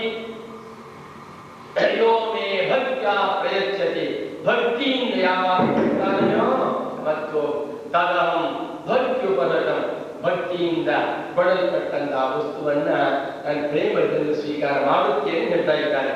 ಇದು ಭಗವದ್ಗೀತೆಯನ್ನೇ ಭಗವಪದೇಶ ಮಾಡಿರುವಂತಹ ಸಾಧನ ರಹಸ್ಯ. ಅನಂತರ ಏನು ವಿಷಯ ತಿಳ್ಕೋಬೇಕು ನಾವು, ಯಾವುದೇ ಸಾಧನೆ ಮಾಡಿದರೂ ಕೂಡ ಅದು ಬಹಿರಂಗ ಸಾಧನವಾಗಿರಬಹುದು, ಸಹಕಾರಿ ಸಾಧನವಾಗಿರಬಹುದು, ಅಂತರಂಗ ಸಾಧನವಾಗಿರಬಹುದು, ಎಲ್ಲ ಸಾಧನಗಳು ಕೂಡ ಚಿತ್ತ ಶುದ್ಧಿ ಪ್ರಾಪ್ತಿಗಾಗಿ ಬಹಳ ಮುಖ್ಯ. ಇದನ್ನೇ ಉಪನಿಷತ್ತು ಹೇಳ್ತಾ ಇದೆ, ತಸ್ಮೈ ಸ ವಿದ್ವಾನುಪಸನ್ನಾಯ ಸಮ್ಯಕ್ ಪ್ರಶಾಂತ ಚಿತ್ತಾಯ ಶಮಾನ್ವಿತಾಯ ಅಲ್ವೇ ಏನಾಕ್ಷರಂ ಪುರುಷಂ ವೇದ ಸತ್ಯಂ ಪ್ರೋವಾಚತಾಂ ತತ್ವತೋ ಬ್ರಹ್ಮ ವಿದ್ಯಾ. ಯಾವಾತನು ಶಮಾನ್ವಿತನಾಗಿದ್ದಾನೆಯೋ, ಪ್ರಸನ್ನ ಚಿತ್ತನಾಗಿದ್ದಾನೆಯೋ, ಶುದ್ಧ ಮನಸ್ಕನಾಗಿದ್ದಾನೆಯೋ ಅಂಥವನಿಗೆ ಗುರುಗಳು ಆತ್ಮಜ್ಞಾನೋಪದೇಶವನ್ನು ಮಾಡುತ್ತಾರೆ. ಆತ್ಮಜ್ಞಾನೋಪದೇಶ ಅಂತ ಶಿಷ್ಯನ ಅಂತಃಕರಣದಲ್ಲಿ ಪ್ರಯೋಜನ ಉಂಟು ಮಾಡುತ್ತದೆ ಹೇಳ್ತಾರಾದ್ರಿಂದ ಭಗವಂತ ಹೇಳ್ತಾ ಇದ್ದಾನೆ. ಮುಂದೆ ಸಹಕಾರಿ ಸಾಧನೆಗಳು, ಈ ಹೊರಗಿನ ಸಾಧನೆಗಳ ಜೊತೆಯಲ್ಲಿ ಸ್ವಲ್ಪ ಒಳಗಡೆ ಬೇಕಾಗಿರುವಂತಹ ಸಾಧನೆ ಯಾವುದಪ್ಪ ಅಂದ್ರೆ ಪಟ್ಟಿ ದೊಡ್ಡದಾಗಿದೆ. ಅಮಾನಿತ್ವಂ ಅದಂಭಿತ್ವಂ ಅಹಿಂಸಾ ಶಾಂತಿ ರಾಜ್ಯಮ 13ನೇ ಅಧ್ಯಾಯದಲ್ಲಿ ತಿಳಿಸುವಂತಹ ಸಾಧನೆಗಳಿಗೆ ಹೆಸರು ಸಹಕಾರಿ ಸಾಧನ. ಅಮಾನಿತ್ವ, ದುರಭಿಮಾನಿಯಾಗಬೇಡ. ಅದಂಭಿತ್ವ, ಧರ್ಮಧ್ವಜಿಯಾಗಬೇಡ. ಅಹಿಂಸಾ, ಯಾರನ್ನು ಹಿಂಸಿಸಬೇಡ ಇತ್ಯಾದಿ 20 ಸಾಧನೆ ಹೇಳಿದ್ದಾನೆ. ಆ ಸಾಧನೆಗಳನ್ನ ಯಥಾಶಕ್ತಿ, ಯಥಾವತಿ, ಯಥಾದೇಶ, ಯಥಾಕಾಲ ಅನುಷ್ಠಾನ ಮಾಡ್ತಾರೆ. ಏನು ಅಂದ್ರೆ ಯಾವುದೋ ಶ್ರಮ ಪಟ್ಕೊಂಡು, ಕಷ್ಟಪಟ್ಕೊಂಡು, ಉಸಿರು ಕಟ್ಕೊಂಡು ಸಾಧನೆ ಮಾಡಬೇಕಾಗಿಲ್ಲ. ಮಾನವರು ಯಾವ ಯಾವ ಕ್ಷೇತ್ರಗಳಲ್ಲಿದ್ದಾರೆಯೋ ಆಯಾ ಕ್ಷೇತ್ರಗಳಲ್ಲಿ ಇದ್ದುಕೊಂಡು ತಮ್ಮ ತಮ್ಮ ಸಂದರ್ಭಕ್ಕೆ ತಕ್ಕಂತೆ, ತಮ್ಮ ತಮ್ಮ ವಾತಾವರಣಕ್ಕೆ ತಕ್ಕಂತೆ ಭಗವಂತನನ್ನ ನೆನೆಯುತ್ತಾ, ಭಗವಂತನನ್ನ ಸ್ಮರಿಸುತ್ತಾ ಕೈಲಾದಂತಹ ಸಾತ್ವಿಕ ಸಾಧನೆ ಮಾಡಿಕೊಳ್ತಾ ಬರಬೇಕು. ಈ ಸಾಧನೆಗಳನ್ನ ಪ್ರಧಾನವಾಗಿ 3 ಭಾಗ ಮಾಡ್ತಾರೆ. ಅದಕ್ಕೆ ವಾಚಿಕ ಸಾಧನ, ಕಾಯಿಕ ಸಾಧನ ಮತ್ತು ಮಾನಸಿಕ ಸಾಧನ ಅಂತ ಆ 3 ಎಲ್ಲರೂ ಬಂದೋಗ್ಬೇಕು. ಈಗ ವಾಚಿಕ ಸಾಧನ ಯಾವುದಪ್ಪ ಅಂತಂದ್ರೆ, ವಾಚಿಕ ಅಂತಂದ್ರೆ ಮುಂದೆ ವಾಗೀಂದ್ರಿಯ ಪ್ರಧಾನವಾಗಿರುವಂತಹ ಒಂದು ಸಾಧನ. ನಮಗೆ ಭಗವಂತ ಕೊಟ್ಟಿರುವಂತಹ ನಿಜವಾದ ಸಂಪತ್ತು ವಾಗೀಂದ್ರಿಯ. ಈ ಮಾತು ಮಾತು ಮನೆಗಿರಿಸಿತು, ತೂತು ಬಲೆಗಿರಿಸಿತು ಅಂತ ಗಾದೆ. ಈ ಮಾತಿದೆಯಲ್ಲ ಮಹಾ ಅತ್ಯಂತ ಸೂಕ್ಷ್ಮವಾಗಿರುವಂತಹ ಒಂದು ಸಾಧನ. ಈ ಮಾತು ನಾಗರ ಹಾಗೆದಂತೆ ವಿಷವನ್ನು ಹೊರಹೊಮ್ಮಬಹುದು. ಈ ಮಾತು ಅಮೃತದಂತೆ ಮನುಷ್ಯ ಬದುಕಿರುವ ಅಂತಹ ಸಾಮರ್ಥ್ಯವಿದೆ. ಭಗವಂತ ಒಂದು ಒಳ್ಳೆಯ ಮಾತು ಹೇಳ್ತಾರೆ. ನನಗೆ ಜೀವನದಲ್ಲಿ ಅತ್ಯಂತ ಇಷ್ಟವಾಗಿರುವಂತಹ ಸಂದೇಶ. ವಾಚಿಕ ಸಾಧನವೇನಪ್ಪ ಅಂದ್ರೆ ಅನುದ್ವೇಗಕರಂ ವಾಕ್ಯಂ ಸತ್ಯಂ ಪ್ರಿಯಹಿತಂ ಜಯತೆ ಸ್ವಾಧ್ಯಾಯಾಭ್ಯಸರಂ ಚೈವ ವಾಂಗ್ಮಯಂ ತಪಮುಚ್ಯತೆ. ಅಪ್ಪ ಮಗು, ಭಗವಂತ ನಾಲಿಗೆ ಕೊಟ್ಟಿದ್ದಾನೆ. ಈ ನಾಲಿಗೆಯನ್ನ ಮತ್ತೊಬ್ಬರ ಮನನೋಯಲ್ಲಿ ಬಳಸಬೇಡ. ಒಂದು ಮಾತು ಅನ್ಬಿಟ್ಟು ಮುಗಿಸಲಿ. ಅತ್ತೆ ಸೊಸೆಯವರು ಆ ಒಂದು ಮಾತಿನಿಂದ ಎಷ್ಟು ವರ್ಷ ಹೋಗುತ್ತೆ ನೋಡಿ. ಅವಕಾಶ ಕೊಡಬೇಡ.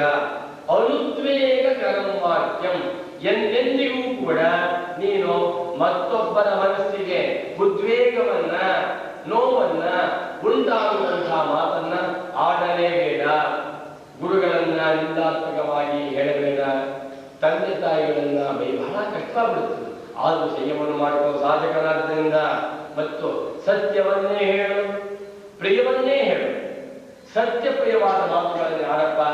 ಸಮಯ ಸಿಕ್ಕಿದಾಗ ಸ್ವಾಧ್ಯಾಯಾಭ್ಯಸನ ಭಗವದ್ಗೀತಾ ಇದೆ, ವಿಷ್ಣು ಸಹಸ್ರನಾಮ ಇದೆ, ರಾಮಾಯಣ, ಭಾರತ, ಭಾಗವತ ಗ್ರಂಥಗಳಿವೆ, ಮಹಾತ್ಮನ ಬೇಕಾದಷ್ಟು ಚರಿತ್ರೆ ಗ್ರಂಥಗಳಿವೆ. ಅವುಗಳನ್ನು ಅಧ್ಯಯನ ಮಾಡುತ್ತಾ ಹೀಗೆ ಈ ನಾಲಿಗೆಯಿಂದ ಜಪ ಮಾಡುವುದು, ಪಾರಾಯಣ ಮಾಡುವುದು, ಭಗವಂತನ ಸ್ತೋತ್ರ ಮಾಡುವುದು, ಈ ಸಾಧನೆ ಮಾಡ್ತಾ ಬಂದರೆ ಅದಕ್ಕೇನಿದ್ರು ವಾಚಿಕ ಸಾಧನ. ಇದರಿಂದ ಮನಸ್ಸು ಶುದ್ಧವಾಗುತ್ತದೆ.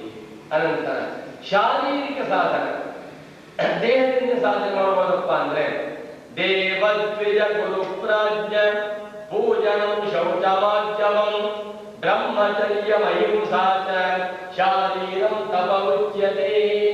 ದೇವತೆಗಳು, ದ್ವಿಜರು, ಗುರುಗಳು, ಮಹಾತ್ಮರು, ಸನ್ಯಾಸಿಗಳು, ತಪಸ್ವಿಗಳು ಇವರು ಕಂಡಾಗ ಅವರನ್ನ ಗೌರವಿಸಿ ನಮಸ್ಕಾರ ಮಾಡಿ, ಏನು ಮಾನವ ಹೋದರೂ ಪರವಾಗಿಲ್ಲ, ಅವರ ಆಶೀರ್ವಾದ ಉಂಟಾಗುತ್ತೆ.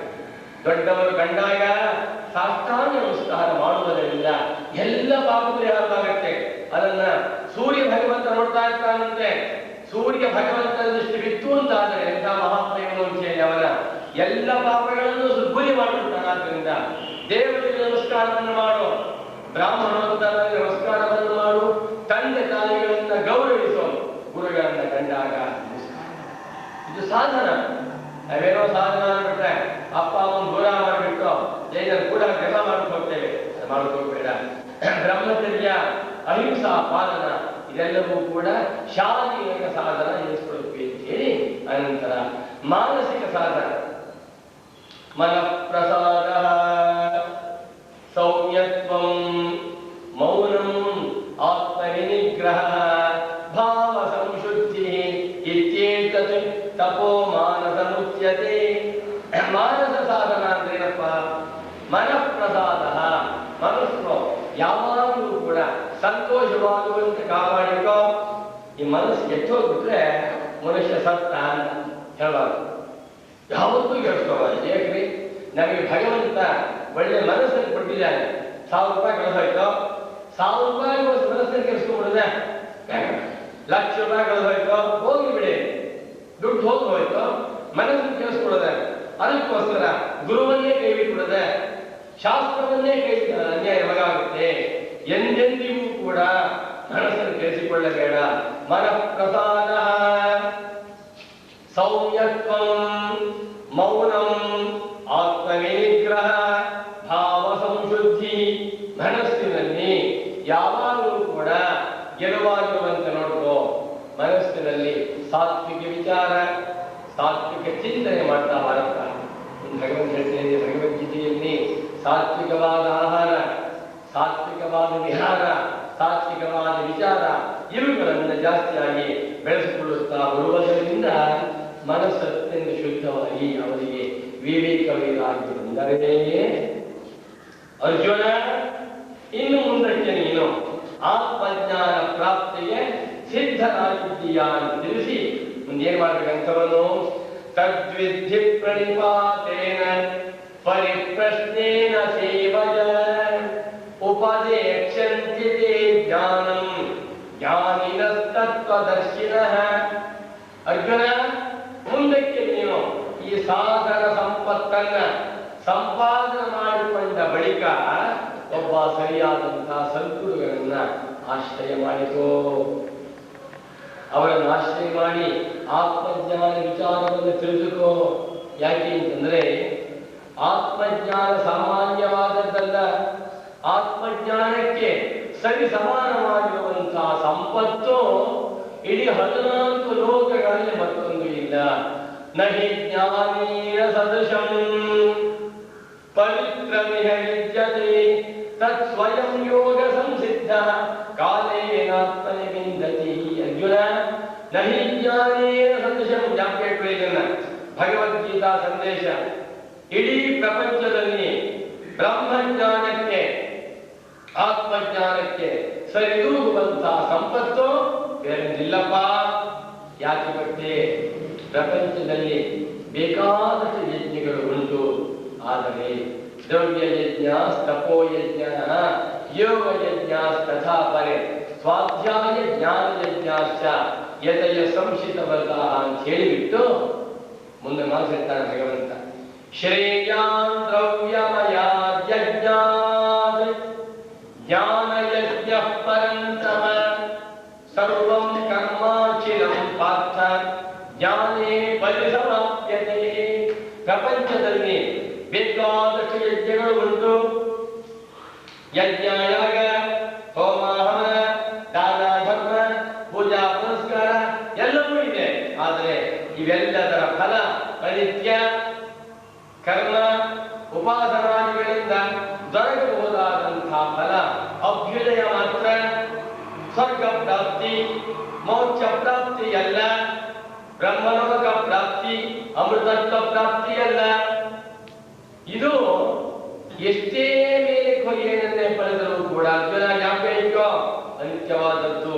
ಎಲ್ಲಿವರೆಗೆ? ಆ ಬ್ರಹ್ಮ ಭುವನಾಲೋಕ ಪುನರಾವರ್ತಿನೋರ್ಜುನ. ಆ ಬ್ರಹ್ಮ ಭುವನಾದ ಬ್ರಹ್ಮಲೋಕಕ್ಕೆ ಹೋದರೂ ಕೂಡ ಆ ಬ್ರಹ್ಮಲೋಕದಿಂದ ನೀನು ಜಾರಿ ಬೀಳಬೇಕು. ಎಚ್ಚರಿಕೆ. ಇಂಥ ಮಾನವ ಜನ್ಮದಲ್ಲೇ ನೀನು ಸಂಪಾದನೆ ಮಾಡಬೇಕಾಗಿರುವಂತಹ ಆಸ್ತಿ ಬ್ರಹ್ಮಜ್ಞಾನ. ಈ ಬ್ರಹ್ಮಜ್ಞಾನದ ಫಲದಲ್ಲಿ ಸರ್ವಂ ಕರ್ಮಾಚಿಲಂ ಪಾರ್ಥ ಜ್ಞಾನೇ ಪರಿಸಮಾಪ್ಯತೆ. ಜ್ಞಾನದ ಫಲ ಮೋಕ್ಷ, ಬ್ರಹ್ಮಜ್ಞಾನದ ಫಲ ಅಮೃತತ್ವ ಪ್ರಾಪ್ತಿ, ಬ್ರಹ್ಮಜ್ಞಾನದ ಫಲ ಭಗವತ್ ಸ್ವರೂಪ ಪ್ರಾಪ್ತಿ. ಅದರಲ್ಲಿ ಎಲ್ಲ ಕರ್ಮೋಪಾಸನೆಗಳ ಫಲವೂ ಕೂಡ ಅಂತರ್ಗತವಾಗಿ ಬಿಟ್ಟಿರುತ್ತವೆ, ಸೇರಿ ಹೋಗಿ ಬಿಟ್ಟಿರುತ್ತವೆ. ಆದ್ದರಿಂದ ಇಂಥ ಶ್ರೇಷ್ಠವಾದಂತಹ ಮಾನವ ಜನ್ಮದಲ್ಲಿ ಅರ್ಜುನ ಏನಾದರೂ ಮಾಡಿ ನೀನು ಬಹಿರಂಗ ಸಾಧನ, ಸಹಕಾರಿ ಸಾಧನ, ಅಂತರಂಗ ಸಾಧನೆಗಳನ್ನು ಸಂಪಾದನೆ ಮಾಡಿಕೊಂಡು ಮುಂದೆ ಗುರುಗಳನ್ನು ಹಿಡಿದು ಉಪನಿಷತ್ತಿನ ಸಂದೇಶವನ್ನ ಶ್ರದ್ಧೆ ಚಿಂತನೆ ಮಾಡ್ತಾ ಬಂದರೆ ಆತ್ಮಜ್ಞಾನ ಪಡ್ಕೊಳ್ತೀಯ. ಆದರೆ ಇಂಥ ಆತ್ಮಜ್ಞಾನವನ್ನೇ ಪಡೆದು ಕೃತಕೃತ್ಯನಾಗಬೇಕು ಎನ್ನುವಂತಹ ಸಂಕಲ್ಪ, ವ್ರತ ಎಷ್ಟು ಜನಗಳಿಗೆ ಉಂಟಪ್ಪ? ಮನುಷ್ಯಾಣಾಂ ಸಹಸ್ರೇಷು ಕಶ್ಚಿದ್ ಯತತಿ ಸಿದ್ಧಯೇ ಯತತಾಮಪಿ ಸಿದ್ಧಾನಾಂ ಕಶ್ಚಿನ್ಮಾಂ ವೇತ್ತಿ ತತ್ವತಃ ಅಂತಿದ್ದಾನೆ ಭಗವಂತ. ಸಹಸ್ರಾರು ಮಾನವರಲ್ಲಿ ಒಬ್ಬನೇ ಸಾಧಕನಾಗುತ್ತಾನೆ, ಸಹಸ್ರಾರು ಸಾಧಕರಲ್ಲಿ ಒಬ್ಬ ಜಿಜ್ಞಾಸುವಾಗುತ್ತಾನೆ, ಸಹಸ್ರಾರು ಜಿಜ್ಞಾಸುಗಳಲ್ಲಿ ಒಬ್ಬ ಮುಮುಕ್ಷುವಾಗುತ್ತಾನೆ. ಅಂಥ ಸಹಸ್ರಾರು ಮುಮುಕ್ಷುಗಳ ಪೈಕಿ ಒಬ್ಬ ಸದ್ಗುರುವನ್ನ ಆಶ್ರಯ ಮಾಡುತ್ತಾನೆ. ಅಂಥ ಸಹಸ್ರಾರು ಜನಗಳ ಪೈಕಿ ಒಬ್ಬ ಬ್ರಹ್ಮಜ್ಞಾನವನ್ನು ಪಡೆಯುತ್ತಾನಪ್ಪ. ಅಂತ ಚಾನ್ಸ್ ಪ್ರತಿಯೊಬ್ಬರಿಗೂ ಇದೆ. ಆದ್ದರಿಂದ ಅರ್ಜುನ ಏನಾದರೂ ಮಾಡಿ ಜ್ಞಾನವನ್ನು ಪಡ್ಕೊಂಡ್ಬಿಡಪ್ಪ. ಯಾಕೆಂದ್ರೆ ಮಾಮುಪೇತ್ಯ ಪುನರ್ಜನ್ಮ, ಮಾಮುಪೇತ್ಯ ಪುನರ್ಜನ್ಮ ದುಃಖಾಲಯಂ ಅಶಾಶ್ವತಂ ನಾಪ್ನುವಂತಿ ಮಹಾತ್ಮಾನಃ ಸಂಸಿದ್ಧಿಂ ಪರಮಾಂಗತಃ. ಭಗವಂತನನ್ನು ಹೊಂದಿಬಿಟ್ಟರೆ ಅಂಥವರಿಗೆ ಪುನರ್ಜನ್ಮ ಇಲ್ಲ. ಪುನರ್ಜನ್ಮವೆಂದರೇನು? ದುಃಖಾಲಯ ಪ್ರಾಪ್ತಿ. ಒಂದು ಜೈಲಿನಿಂದ ಮತ್ತೊಂದು ಜೈಲಿಗೆ ಟ್ರಾನ್ಸ್ಫರ್ ಆಯಿತು ಅಂದ್ರೆ ಆ ಕಣ್ಣಲ್ಲಿ ಸಂತೋಷವೇ. ಬೆಂಗಳೂರಿನಲ್ಲಿ 1 ವರ್ಷ ಇದ್ದ, ಅವನಿಗೆ ಗೊತ್ತಾಯ್ತು ಮೈಸೂರು ಟ್ರಾನ್ಸ್ಫರ್ ಮಾಡ್ತಾನಂತೆ, ಅದು ಜೈಲಯ್ಯ. ಸಂತೋಷ ಪಡ್ತಾ ಇದ್ದಾನೆ. ನಾವು ಅರಮನೆಗೆ ಹೋಗುವಾಗಿಲ್ಲ, ಮೈಸೂರಿನಲ್ಲಿ KRS ಹೋಗುವಾಗಿಲ್ಲ. ಎಲ್ಲಿರ್ಬೇಕು? ಜೈಲಿನಲ್ಲೇ ಇರಬೇಕು. ಮೈಸೂರು 2 ವರ್ಷ ಕಾಲ ಅಲ್ಲಿಂದ ಬಳ್ಳಾರಿ ಟ್ರಾನ್ಸ್ಫರ್ ಮಾಡ್ತಾರಂತೆ. ಬಹಳ ಚೆನ್ನಾಗಿರುತ್ತೆ ಅಂದ್ರೆ ಇನ್ನೂ ಕಷ್ಟ ಇದೆ. ಅಲ್ಲಿಂದ ಗುಲ್ಬರ್ಗ ಟ್ರಾನ್ಸ್ಫರ್ ಮಾಡ್ತಾರಂತೆ, ಬರೀ ದುಃಖವೇ. ಹಾಗಿಲ್ಲಿ ಯಾವುದೇ ಜನ್ಮವನ್ನ ಪ್ರವೇಶ ಮಾಡಿದರೂ ದುಃಖಾಲಯ, ಕಟ್ಟಿಟ್ಟ ಬುತ್ತಿ ದುಃಖ ಅನ್ನುವಂತಹದ್ದರಿಂದ ಇಂಥ ಪುನರ್ಜನ್ಮವನ್ನ ಹೊಂದದೇ ಇರಬೇಕಾದರೆ ಅವನು ಮುಕ್ತನಾಗಿದ್ದಾನೆ. ಈ ಮೋಕ್ಷ ಯಾವಾಗ? ಇಹ ಇವತೇ ಚಿತ ಸರ್ಗಃ ಯೇಷಾಂ ಸಾಮ್ಯೇ ಸ್ಥಿತಂ ಮನಃ. ಈ ಮೋಕ್ಷವನ್ನ ಇಹ ಇವ ಜೀವನ್ನೇವ ಬದುಕಿರುವಾಗ ಹೊಂದಬೇಕಾಗಿ ಅರ್ಜುನ. ಸತ್ವೇನಲ್ಲ, ಇಂಥ ಮೋಕ್ಷವನ್ನ ಹೊಂದುವಂತಹ ಮಾರ್ಗ ಜ್ಞಾನ ಮಾರ್ಗ, ಶ್ರೇಯೋ ಮಾರ್ಗ, ಮೋಕ್ಷ ಮಾರ್ಗ. ಇಂಥ ಸಂದೇಶವನ್ನ ಭಗವದ್ಗೀತೆಯಲ್ಲಿ ತಿಳಿಸಿ ಶ್ರದ್ಧಾವಾನ್ ಲಭತೆ ಜ್ಞಾನಂ. ಆತ್ಮಜ್ಞಾನ ದೊರಕುತ್ತೆ ಅಂದ್ರೆ ಗ್ಯಾರಂಟಿ ಕಾಡ್ಕೊಟ್ಟಿದ್ದಾನೆ ಭಗವಂತ. ಶ್ರದ್ಧಾವಂತನಾಗಿ, ತಾತ್ಪರ್ಯವುಳ್ಳವನಾಗಿ, ಇಂದ್ರಿಯ ನಿಗ್ರಹ ಉಳ್ಳವನಾಗಿ ನೀನು ಸದ್ಗುರುಗಳ ಸೇವೆಯನ್ನು ಮಾಡುತ್ತಾ ವೇದಾಂತ ಸಂದೇಶಗಳನ್ನ ಶ್ರದ್ಧೆಯಿಂದ ಶ್ರವಣ ಮಾಡುತ್ತಾ ಬಂದರೆ ಏನಾಗುತ್ತೆ? ಲಭತೆ ಜ್ಞಾನ, ಆತ್ಮಜ್ಞಾನವನ್ನ ಖಂಡಿತ. ಆತ್ಮಜ್ಞಾನ ದೊರಕಿಬಿಡ್ತು ಅಂತ ಆಗಿಬಿಟ್ರೆ ಎದ್ದ ಒಬ್ಬ ಹುಡುಗ ಕಷ್ಟಪಟ್ಟು ಪರೀಕ್ಷೆ ಪಾಸ್ ಮಾಡಿದ್ದಾನೆ, ಸರ್ಟಿಫಿಕೇಟು ಸಿಕ್ಕಿದೆ. 3-4 ವರ್ಷದ ಕೆಲಸ ಸಿಕ್ಕಿಲ್ಲ ಅವನಿಗೆ. ಹುಡುಕಿ ಸಾಕಾಗಬೇಕು. ಅಂತೂ ಇಂತೂ ಇನ್ಫ್ಲೂಯೆನ್ಸ್ ಮಾಡಿ ಒಂದು ಗೌರ್ಮೆಂಟ್ ಕೆಲಸ ಸಿಕ್ತು ಅಂತ ಬೆಳಿ. 1 ವರ್ಷನೂ ಕಳೆದ್ಬಿಟ್ಟ, ಪರ್ಮನೆಂಟ್ ಆಫಾಯ್ತು. ಇನ್ನು ಅವನಿಗೆ ಧೈರ್ಯ, ಕೆಲಸಕ್ಕೆ ಹೋದ್ರು ಸಂಬಳ, ಹೋಗದೇ ಇದ್ರು ಸಂಬಳ, ಪರ್ಮನೆಂಟ್ ಆಫಾಯ್ತಲ್ಲ. ಹಾಗಿಲ್ಲಿ ಆತ್ಮಜ್ಞಾನ ಸಂಪಾದನೆಯಾಗುವವರೆಗೆ ಸ್ವಲ್ಪ ಬೆಳೆಯುತ್ತೇವೆ. ಜ್ಞಾನಂ ಲಬ್ಧ್ವಾ, ಆತ್ಮಜ್ಞಾನ ಸಂಪತ್ತನ್ನ ಪಡೆದುಕೊಂಡು ಬಿಟ್ಟರೆ ಅವನೇ ಒಂದೇನ ಅವನಿಗೆ ಪರಾಂ ಶಾಂತಿಂ ಅಚಿರೇಣಾಧಿ ಗಚ್ಚತಿ, ಕೂಡಲೇ ಪರ ಶಾಂತಿಯನ್ನು ಹೊಂದುತ್ತಾನೆ. ಪರ ಶಾಂತಿ, ಪರಶಾಂತಿ, ಪರಮ ಶಾಂತಿ, ಪರಮಾನಂದ, ಮೋಕ್ಷ. ಶಂಕರ ಭಗವತ್ ಪೂಜ್ಯ ಪಾದಾಚಾರ್ಯರು ಬರೀತಾರೆ, ಪರಮಾಂ ಶಾಂತಿ ಮೋಕ್ಷಾಕ್ಷಾಂ, ಮೋಕ್ಷ ವಿಷಯ ಪರಮ ಅದನ್ನು ಪಡಿತಾನೆ ಅಂತಿದ್ದಾರೆ. ಅಲ್ಲಿ ಒಂದು ಮಾತು ಎಲ್ಲ ಯಾಕೆ ಕಾಣಿಸುತ್ತೆ? 4ನೇ ಅಧ್ಯಾಯದ 39ನೇ ಶ್ಲೋಕಕ್ಕೆ ಭಾಷ್ಯವನ್ನ ಬರೆದು ಮಾತು ಲಿಂಗಾಚಾರ್ಯರು, ಸಮ್ಯಕ್ ದರ್ಶನಾತೆ ಮೋಕ್ಷ ಇತಿ ಸರ್ವ ನ್ಯಾಯ ಶಾಸ್ತ್ರ ಸುನಿಶ್ಚಿತೋರ್ಥ ಇತಿ ಬರೆದಿದ್ದಾರೆ. ಸಮ್ಯಕ್ ದರ್ಶನದಿಂದ, ಸಮ್ಯ ಜ್ಞಾನದಿಂದ ಮೋಕ್ಷ ಉಂಟಾಗುತ್ತದೆ, ಕೂಡಲೇ ಮೋಕ್ಷ ಉಂಟಾಗುತ್ತೆ ಎನ್ನುವಂತಹದ್ದು ಎಲ್ಲ ಶಾಸ್ತ್ರಗಳಿಂದ, ಎಲ್ಲ ಜ್ಞಾನಿಗಳಿಂದ ಸಿದ್ಧವಾಗುವಂತಹ ಅರ್ಥ ಬರೆದಿದ್ದಾರೆ.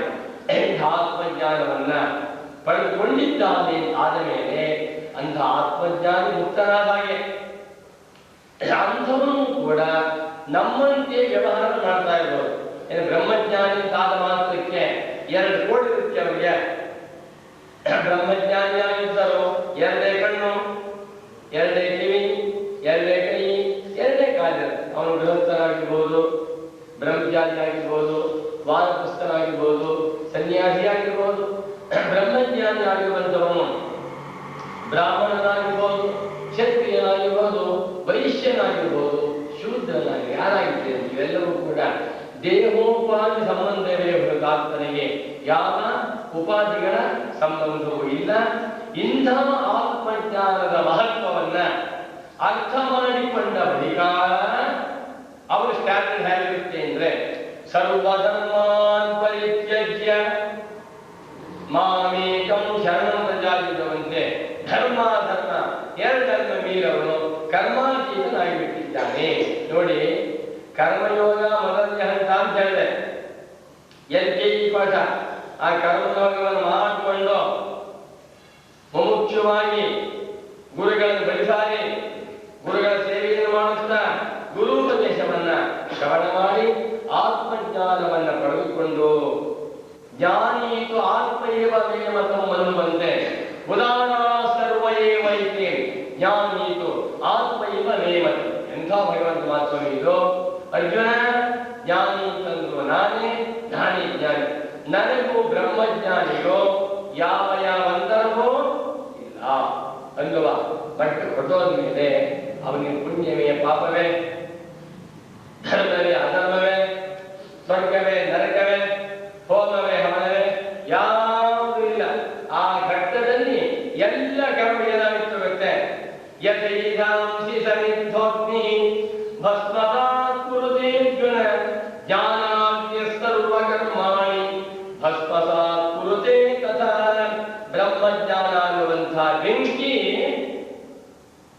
ಇವನಲ್ಲಿದ್ದ ಅವಿದ್ಯ ಸಂಕಲ್ಪ ಕಾಮ ಕರ್ಮಗಳ ಸಮೂಹವನ್ನ ಗುರಿ ಮಾಡಬೇಕು. ಇದು ಆತ್ಮಜ್ಞಾನದ ಮಹತ್ವ. ಇಂಥ ಆತ್ಮಜ್ಞಾನವನ್ನ ಪಡೆಯದೇ ಹೋದರೆ ಮಾನವ ಜನ್ಮವೇ ವ್ಯರ್ಥ. ಇಂಥ ಆತ್ಮಜ್ಞಾನದ ಮಹತ್ವವನ್ನ ಭಗವಂತ ಅನೇಕ ಕಡೆ ತಿಳಿಸಿಕೊಟ್ಟಿದ್ದಾನೆ. 9ನೇ ಅಧ್ಯಾಯದ 2ನೇ ಶ್ಲೋಕದಲ್ಲಿ ಒಂದು ಮಾತು ಹೇಳಿದ್ದಾರೆ ಭಗವಂತ. ಅರ್ಜುನ, ಆತ್ಮಜ್ಞಾನ ಮಹತ್ವ ಏನ್ ಹೇಳಿದೆ ನಿಮಗೆ? ಆತ್ಮಜ್ಞಾನ ಆಗಿದೆ ರಾಜವಿದ್ಯಾ ರಾಜಗುಷ್ಯಂ ಪವಿತ್ರಮಿದಮುತ್ತಮಂ ಪ್ರತ್ಯಕ್ಷಾಪಗಮಂ ಧನ್ಯಂ ಸುಸುಖಂ ಕರ್ತುಮವ್ಯಯಂ. ಈ ಬ್ರಹ್ಮಜ್ಞಾನ ಅನ್ನುವಂತಹದ್ದು ಎಲ್ಲಾ ವಿದ್ಯೆಗಳಿಗೂ ರಾಜ, ಶ್ರೇಷ್ಠವಾದಂತಹ ರಹಸ್ಯ, ಪರಮ ಪವಿತ್ರವಾದದ್ದು. ಈ ಬ್ರಹ್ಮಜ್ಞಾನಕ್ಕೆ ಸರಿ ಸಮಾನವಾಗಿರುವ ಮತ್ತೊಂದು ವಿದ್ಯೆ ಇಲ್ಲ ಅಂತ ತಿಳಿಸಿದ್ದಾನೆ. ಅಲ್ಲಿ ಶಂಕರ ಭಗವತ್ ಪೂಜ್ಯ ಪಾದಾಚಾರ್ಯರು ಸೊಗಸಾದ ಇದ್ದಾರೆ. ಅನೇಕ ಶತ ಸಹಸ್ರ ಜನ್ಮ ಸಂಚಿತಮಪಿ ಧರ್ಮಾಧರ್ಮಾದಿ ಸಮೂಲಂ ಕರ್ಮ ಕ್ಷಣಮಾತ್ರಾದೇವ ಭಸ್ಮೀಕರೋತಿ ಆತ್ಮಜ್ಞಾನಂ ಯತಃ ಅತಃ ಕಿಮು ವಕ್ತವ್ಯಂ ಆತ್ಮಜ್ಞಾನಸ್ಯ ಮಾಹಾತ್ಮ್ಯಂ. ಏನು ಶಂಕರಾಚಾರ್ಯರ ಮಾತು? ಎಲ್ಲಿ ಮಾನವರೇ, ಆತ್ಮಜ್ಞಾನ ಸಾಮಾನ್ಯವಾದಂತಹ ಸಂಪತ್ತಲ್ಲ. ಆತ್ಮಜ್ಞಾನವನ್ನ ಹೊಂದಿದ ಕ್ಷಣದಲ್ಲಿ ನಿಮ್ಮ ಅನೇಕ ಹಿಂದಿನ ಕೋಟಿ ಕೋಟಿ ಸಹಸ್ರ ಜನ್ಮಗಳಲ್ಲಿ ಮಾಡಿ ಕೂಡಿ ಹಾಕಿಕೊಂಡಿದ್ದ ಧರ್ಮಗಳನ್ನ ಬುಡ ಸಮೇತ ಬೇರು ಸಮೇತ ಸುಡ್ಬೂದಿ ಮಾಡಿಬಿಡುತ್ತೆ. ಯಾವುದೋ ಬ್ರಹ್ಮಜ್ಞಾನ, ಆತ್ಮಜ್ಞಾನ. ಇಂಥ ಬ್ರಹ್ಮಜ್ಞಾನವನ್ನ ಎಲ್ಲಿ ಮಾನವರೇ ಪಡೆಯಪ್ಪ. ಬ್ರಹ್ಮಜ್ಞಾನಕ್ಕೆ ಸಮಾನವಾಗಿರುವಂತಹ ಆಸ್ತಿ ಮತ್ತೊಂದಿಲ್ಲ. ಬ್ರಹ್ಮಜ್ಞಾನಕ್ಕೆ ಸರಿ ಸಮಾನವಾಗಿರುವಂತಹ ಸಂಪತ್ತು ಮತ್ತೊಂದಿಲ್ಲ ತಿಳಿಸಿ ಇಂಥ ಬ್ರಹ್ಮಜ್ಞಾನವನ್ನ ಉಪದೇಶ ಮಾಡುವ ಶಾಸ್ತ್ರವೇ ಗೀತಾಶಾಸ್ತ್ರ, ಭಗವದ್ಗೀತಾಶಾಸ್ತ್ರ.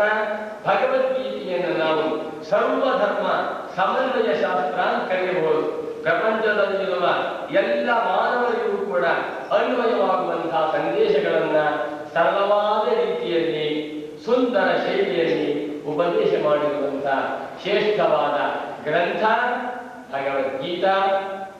ಭಾರತ ದೇಶದ ಭವ್ಯವಾದ ಅಕ್ಷಯವಾದಂತಹ ಸಂಪತ್ತು ಬ್ರಹ್ಮಜ್ಞಾನ ವಿಚಾರವನ್ನು, ಆ ಬ್ರಹ್ಮಜ್ಞಾನ ಪ್ರಾಪ್ತಿಗೆ ಬೇಕಾಗಿರುವ ಸಾಧನ ಸಂಪತ್ತಿನ ವಿಚಾರವನ್ನು ಕೂಡ ಆಮೂಲಾಗ್ರವಾಗಿ, ಸಮಗ್ರವಾಗಿ, ಸಾರ್ವತ್ರಿಕವಾಗಿ, ಸಾರ್ವದೇಶಿಕವಾಗಿ, ಸಾರ್ವಕಾಲಿಕವಾಗಿ, ಸಾರ್ವಜನೀಯವಾಗಿ ಸರಳ ಭಾಷೆಯಿಂದ ಉಪದೇಶ ಮಾಡಿರುವ ಗ್ರಂಥ ಭಗವದ್ಗೀತಾ. ಇಂಥ ಭಗವದ್ಗೀತೆಯನ್ನ ಅನುಗ್ರಹ ಮಾಡಿರುವಂತಹ ಕೃಷ್ಣ ಭಗವಂತನಿಗೂ, ಈ ಕೃಷ್ಣ ಭಗವಂತನ ಸಂದೇಶವನ್ನ ತುಂಬಾ ಸೊಗಸಾಗಿ ವಿವರಿಸಿ ಅನುಗ್ರಹ ಮಾಡಿರುವಂತಹ ಭಗವತ್ಪಾದ ಶಂಕರರಿಗೂ ಹಾಗೂ ಕನ್ನಡ ಶಂಕರನೆಂದೇ ಪ್ರಸಿದ್ಧರಾಗಿ ವಿರಾಜಮಾನರಾಗಿರುವ ನನ್ನ ಪರಮ ಪೂಜ್ಯ ಆರಾಧ್ಯ ಸದ್ಗುರುಗಳಾಗಿರುವ ಸಚ್ಚಿದಾನಂದೇಂದ್ರ ಸರಸ್ವತಿ ಸ್ವಾಮಿಗಳವರಿಗೂ ಈ ಉಪನ್ಯಾಸದ ಒಂದು ಪುಷ್ಪವನ್ನ ಸಮರ್ಪಿಸಿ ಭಗವದ್ಗೀತಾ ಸಂದೇಶ ಎನ್ನುವ ಒಂದು ಉಪನ್ಯಾಸವನ್ನ ಮಂಗಳ ಮಾಡ್ತಾ ಇದ್ದೇನೆ. ಓಂ ಶಾಂತಿ ಶಾಂತಿ ಶಾಂತಿ. ದೇವಸುತಂ ದೇವಂ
कोतीरा जीना उसका जीना जो जीने भी दे, दीवानों दिलों में तब आओ हम गिराए, शायद कुछ भी हो सदा मुस्कुराए, हाथों को मिला के आसमां को छू ले, दिल हुआ है दीवाना, झूमता है मस्ताना, जाने क्या क्या तो जाना, कैसी धूम मचा जाना। केयूराणि न भूषयन्ति पुरुषं, हारा न चन्द्रोज्ज्वला, न स्नानं न विलेपनं न कुसुमं, नालङ्कृता मूर्धजाः।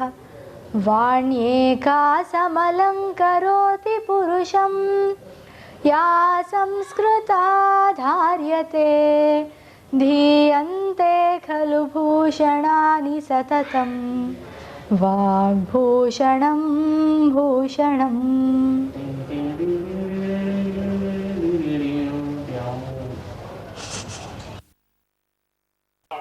ನಾನು ಕಿರಾತನೆ, ಎಷ್ಟು ತಪಸ್ಸುಗಳನ್ನು ಮಾಡಿದರೆ, ಎಷ್ಟು ದೈವಗಳನ್ನು ಉಳಿಸಿಕೊಂಡರೆ, ಕಿರಾತನೆ ವಲ್ಮೀಕದಿಂದ ಹೊರಬಂದು ಶುದ್ಧನಾದೆಂದು ಭಾವಿಸಿದುದು ನನ್ನ ಮೂರ್ಖತನ. ಆದರೆ ನಾನು ಬದಲಾಗಿಲ್ಲ, ನನ್ನಲ್ಲಿಂದ ಕಿರಾತನ ಅಳಿವಿಲ್ಲ. ಅಂತಹ ವಾಲ್ಮೀಕಿಗಳೇ ತಾವು. ತಮ್ಮ ಪೂರ್ವಾಶ್ರಮದಲ್ಲಿ ಕಲ್ಲಿಗಿಂತಲೂ ಕಠಿಣವಾಗಿದ್ದ ನೀವು ಈಗ ಹೂವಿನಷ್ಟು ಮೃದುವಾಗಿರುವುದರಲ್ಲಿ ಆಶ್ಚರ್ಯವೇ ಇಲ್ಲ. ನೊಂದವನಿಗೆಲ್ಲವೇ ನೋವನ ಅರಿವಾಗುವುದು. ನನ್ನ ದುಃಖವನ್ನು ನಾನೇ ವಿಮಡಿಸಿಕೊಂಡಿದ್ದೇನೆ. ಮರಣಿಸಿದ ಕ್ರೌಂಚಕ್ಕಾಗಿ ಅಳಲೆ, ಇಲ್ಲ ನನ್ನ ಶಾಪಕ್ಕೆ ಗುರಿಯಾದ ಆ ಕಿರಾತನಿಗಾಗಿ ಅಳಲೆ. ಮಹರ್ಷಿ, ಈ ಅನಂತ ಸೃಷ್ಟಿಯಲ್ಲಿ ಒಂದು ಕ್ರೌಂಚ ಮರಣ ಹೊಂದಿದ ಮಾತ್ರಕ್ಕೆ ರೇಖೆಗೆ ಭಂಗವಾಗಿದೆ. ಈ ಪ್ರಕೃತಿ ಸೃಷ್ಟಿಯೇ ಹಾಗೆ ಒಂದೊಂದನ್ನು ತಿಂದು ಬದುಕುವುದು.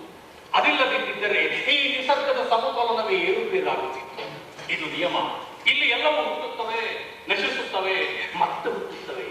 ಎಲ್ಲವೂ ಕ್ರಮಬದ್ಧವಾಗಿಯೇ ನಡೆಯುತ್ತಿದೆ. ಮೃತ್ಯು ರಹಸ್ಯವೆಂದರೆ ಇದೆಯಲ್ಲವೇ ಮಹರ್ಷಿ? ಮೃತ್ಯು ರಹಸ್ಯ ನನಗೆ ಮತ್ತೆ ಕ್ರೌಂಚ? ಹೌದು, ಆ ಮಹಾದೇವನಿಂದಲೇ ನನಗೆ ಮೃತ್ಯು ರಹಸ್ಯದ ಉಪದೇಶವಾಗಿದೆ. ಅದಕ್ಕೆ ನನಗೆ ಸಾವಿಂದರೆ ಭಯವಿಲ್ಲ. ಆ ಮೃತ್ಯುಂಜಯನು ಉಪದೇಶಿಸಿದ ಮೃತ್ಯು ರಹಸ್ಯವೇನು ಕ್ರೌಂಚ? ಈ ರಹಸ್ಯ ಕಬರ್ದಿಗೆ, ಗಾದಿಸಿದ ವಿಶ್ವಾಮಿತ್ರರಿಗೆ ಮತ್ತು ನನಗೆ, ಈ ಮೂವರಿಗೆ ಮಾತ್ರ ತಿಳಿದಿದೆ. ಇದನ್ನು ಇತರಿಗೆ ತಿಳಿಸುವುದು ನಿಷಿದ್ಧ. ಆದರೂ ನಾನು ನಿಮಗೆ ತಿಳಿಸುತ್ತೇನೆ.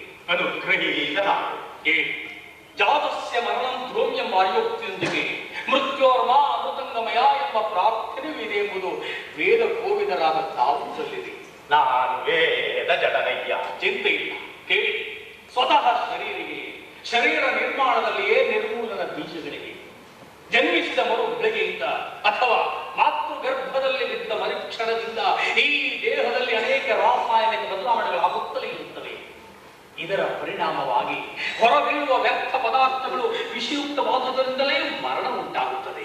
ಆದರೂ ಜೀವ ಅನಂತವಾದುದಲ್ಲ. ಖಂಡಿತವಾಗಿ ಜೀವ ಅನಂತವಾದುದೇ. ಇದಕ್ಕೆ ಉದಾಹರಣೆ ಸೂಕ್ಷ್ಮವಾದ ಏಕಕಣ ಜೀವಿಯದು. ಈ ಏಕಕಣ ಜೀವಿ ನೀರಿನಲ್ಲಿ ಇರುತ್ತಾ ಆಗಿಂದಾಗೆ ವಿಭಾಗವಾಗಿ ಹೋಗುತ್ತಾ ಅನಂತವಾಗಿ ಜೀವಿಸುತ್ತದೆ. ಈ ಆತ್ಮ ವಿಭಜನೆಯ ಕಾರ್ಯವನ್ನು ಸೂಕ್ಷ್ಮವಾಗಿ ಗಮನಿಸಿದರೆ 14 ಸಂವತ್ಸರಗಳಲ್ಲಿ 9,000 ಜನ್ಮವೆತ್ತಿರುತ್ತದೆ. ಆದರೂ ಮೂಲ ಜೀವಿ ನಶಿಸಲಿಲ್ಲ. ಅದಕ್ಕೆ ನಾರಾಯಣನನ್ನು ಅಣುತೃಣ ಕಣ ಸ್ವರೂಪಿ ಎನ್ನುವುದು. ಈ ಏಕಕಣ ಜೀವಿಗಿರುವ ಅಮರತ್ವ ಬಹುಕಣ ಜೀವಿಗಳಾದ ಮಾನವರಿಗೆ ದಕ್ಕದೇ ಇರುವುದರ ರಹಸ್ಯವೇನು? ಮಾನವನ ಶರೀರದಲ್ಲಿರುವ ಕ್ಲಿಷ್ಟತೆಯೇ ಅವನ ಮರಣಕ್ಕೆ ಕಾರಣ. ಹಾಗಾದರೆ ಋಷಿ ಮುನಿಗಳ ಸಿದ್ಧಯೋಗಿಗಳ ದೀರ್ಘಾಯುಷ್ಯದ ರಹಸ್ಯವೇನು? ಮಹರ್ಷಿ, ಶರೀರಾವಯವಗಳು ನಶಿಸಲು ಕಾರಣ ಉಷ್ಣ. ನನ್ನ ತಂದೆ ನನ್ನ ತಾಯಿ ಕೈಕೆಸ ಗರ್ಭೋಷ್ಣತೆಯನ್ನು 3ರಲ್ಲಿ 2 ಭಾಗದಷ್ಟು ತಗ್ಗಿಸಿದ್ದರಿಂದ ಗರ್ಭಸ್ಥರಾಗಿದ್ದ ನನ್ನ ಜೀವನ ಪ್ರಮಾಣ 100ಕ್ಕೆ 90ರಷ್ಟು ಹೆಚ್ಚಿದೆ. ವಿಶ್ವಾಮಿತ್ರ ಮಹರ್ಷಿಗಳು ಸಾಧಿಸಿದ ಪ್ರತಿ ಸೃಷ್ಟಿಯ ರಹಸ್ಯವೂ ಇದೆ. ಕಲ್ಪಾಂತರಕ್ಕೊಮ್ಮ ಈ ಮಾನವ ಜಾತಿಗೆ ದಕ್ಕುವ ವೈಜ್ಞಾನಿಕ ವೇದಾಂತಿ ವಿಶ್ವಾಮಿತ್ರ ಜೀವ ಕಣಗಳ ನಿರ್ಮಾಣ ರಹಸ್ಯವನ್ನು, ಅವುಗಳ ಪುನರುಜ್ಜೀವನ ವಿಧಾನವನ್ನು ಅರಿತವನು ಆ ಮೃತ್ಯುಂಜಯನೊಬ್ಬನೇ. ಅದನ್ನರಿಯುವುದು ಹೇಗೆ? ಮಾನವನ ಬದುಕೆ ಒಂದು ಧಾರಾವಾಹಿಯಂತೆ. ವೇದಾಂತ ವಿಜ್ಞಾನಗಳಿಗೆ ಭೇದವಿಲ್ಲ. ಹಾವು ಹೊರಬಿಟ್ಟರೆ ಸಾಯುವುದಿಲ್ಲ. ಕಾಲು ಹೋದರೂ ಬದುಕಬಹುದು. ಎಲೆಗಳುದುರಿದರೂ ಮರ ಬರಬಲ್ಲ. ಆದರೆ ಆ ಹೊರಗೆ ಕಾಲಿಗೆ ಎಲೆಗಳಿಗೆ ಮಾತ್ರ ಮೃತ್ಯು ಸಂದಿತ್ತು. ಇದನ್ನೇ ನಾವು ಪಾಕ್ಷಿಕ ಮೃತ್ಯು ಎನ್ನುವುದು. ಆದರೆ ಈ ಕ್ರೌಂಚ ಸತ್ತರೂ ಅದರ ಜೀವ ಬೀಜ ಸೃಷ್ಟಿಯಲ್ಲಿದ್ದೇ ಇದೆ ಎಂದ ಹಾಗಾಯಿತು. ಖಂಡಿತವಾಗಿ ಸೂಕ್ಷ್ಮವಾದ ಜೀವೇಶ್ವರನೇ ಮೃತ್ಯುಂಜಯ. ಸಾವಿಲ್ಲವೆಂಬ ಸತ್ಯವೇ ಮೃತ್ಯು ರಹಸ್ಯ. ಮೃತ್ಯುವೆನ್ನುತ್ತಲೇ ಮೃತ್ಯು ರಹಸ್ಯವೇ.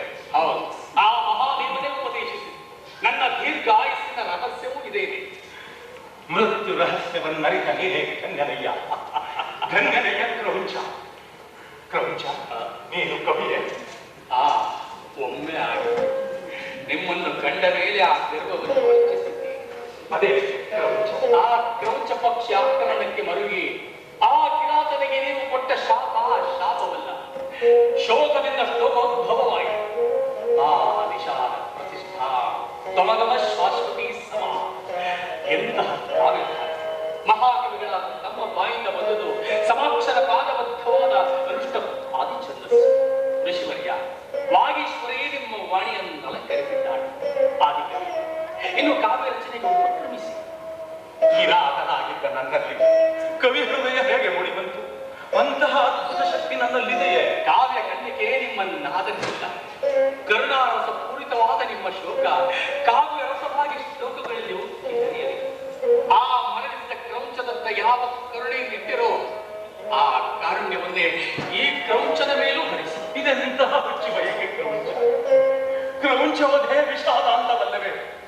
ನನಗೆ ಮೃತ್ಯು ರಹಸ್ಯವನ್ನು ಉಪದೇಶಿಸಿ ನನ್ನ ಕಣ್ಣು ತೆರೆಯಿಸಿದ ಗುರುವಾದ ನಿನಗೆ ನಾನು ವಿಷಾದ ಅಂತ ಬರೆಯಲೇ? ಮಹರ್ಷಿ, ನೀವು ಕವಿಗಳು ಕಾವ್ಯ ರಚಿಸುವಾಗ ಅದರ ಸಾರ್ಥಕತೆಯನ್ನಷ್ಟೇ ಗಮನದಲ್ಲಿಡಬೇಕು. ಯಾವೊಂದು ಪಾತ್ರಗಳಲ್ಲೂ ನಿಮ್ಮನ್ನು ನೀವು ತೊಡಗಿಸಿಕೊಳ್ಳಬಾರದು.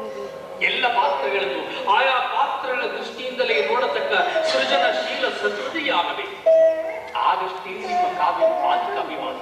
ನೀವು ಆದಿಕವಿಯಾದೆ ನಿಮ್ಮ ಕೃತಿ ಅಮರವಾಗಿ ಚಿರಕಾಲ ನಿಂತಿದೆ. ಸತ್ಯವಾದ ಮಾತು, ಸತ್ಯವಾದ ಮಾತು. ಭರದ್ವಾಜ, ಆ ಮರಣಿಸಿದ ಕ್ರೌಂಚವನ್ನೇನು ಮಾಡಿದೆ? ಅದನ್ನು ಪವಿತ್ರವಾದ ತಪಸಾ ನದಿಯಲ್ಲಿ ವಿಸರ್ಜಿಸಿದೆ. ಆ ಹೆಣ್ಣು ಕ್ರೌಂಚವೇನು ಮಾಡುತ್ತಿದೆ? ಮಂಕಾಗಿ ಆ ಮಂದಾರದ ಮೂಲದಲ್ಲಿಯೇ ಕುಳಿತಿದೆ. ಹರಿ ಹರಿ. ಕ್ರೌಂಚ, ನಿನ್ನ ಪತ್ನಿ ಯಾರು? ಮಯಸ್ಸು ಮಂಡೋದರಿ ಸ್ವಾಮಿ. ಸರ್ವೇಶ್ವರ ಅವಳಿಗೆ ಸರ್ವ ಮಂಗಳವನ್ನುಂಟು ಮಾಡಿ. ಈ ಕ್ರೌಂಚವಧೆ ಎಂಬ ಘಟನೆ ಒಬ್ಬ ಮಹರ್ಷಿಯ ಹೃದಯದಲ್ಲಿ ಕರುಣಾರಸ ಉಕ್ಕಿಸಿ ಕವಿಯಾಗಿ ಪರಿವರ್ತಿಸಿತು ಎಂಬುದಾದರೆ ಇಂತಹ ಮಹತ್ ಕಾರ್ಯಕ್ಕೆ ನಾನು ಕ್ರೌಂಚನಾದೆ. ಇದೇನು ಮಂಗಳವೇ ಕ್ರೌಂಚ? ಪೂಜ್ಯರೇ, ನನ್ನ ಕಥೆಯನ್ನು ತಾವು ಕಾವ್ಯವಾಗಿ ರಚಿಸುತ್ತೀರಾ? ನಿಮ್ಮ ಸುಂದರ ಕಾವ್ಯಕ್ಕೆ ನಾಯಕನಾಗುವ ಭಾಗ್ಯ ನನ್ನದಾದೀತೇನೋ ಎಂದು ನಿಮ್ಮನ್ನು ಕೇಳಿಕೊಳ್ಳುತ್ತಿದ್ದೆ. ಕ್ರೌಂಚ, ಇಂದಿನವರೆಗೂ ನಾನು ಕವಿಯಾಗುತ್ತೇನೆಂದು ಕನಸು ಕಂಡಿರಲಿಲ್ಲ.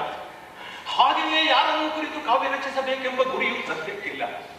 ನನ್ನಿಂದ ಈ ಕಾರ್ಯಗಳನ್ನು ಮಾಡಿಸುತ್ತಿರುವ ಆ ವಾಗೀಶ್ವರಿ ದೇವಿಯ ಅನುಗ್ರಹವಿದ್ದರೆ ನಿನ್ನ ಕಥೆಯೇ ನನ್ನ ಕಾವ್ಯದ ವಸ್ತು ಬೇಕಾಗಬಾರದು. ಪೂಜ್ಯರೇ, ನನ್ನ ಅಲಂಕಾರಕರಿಗೆ ಬನ್ನಿ, ನನ್ನ ಅರಮನೆಯ ನೆರಳಲ್ಲಿ ಕುಳಿತು ಕಾವ್ಯ ರಚನೆ ಮಾಡಿ ನಿಮಗೆಲ್ಲ ಅನುಕೂಲ ವಾತಾವರಣ ಸೃಷ್ಟಿಸಿಕೊಡುತ್ತೇನೆ.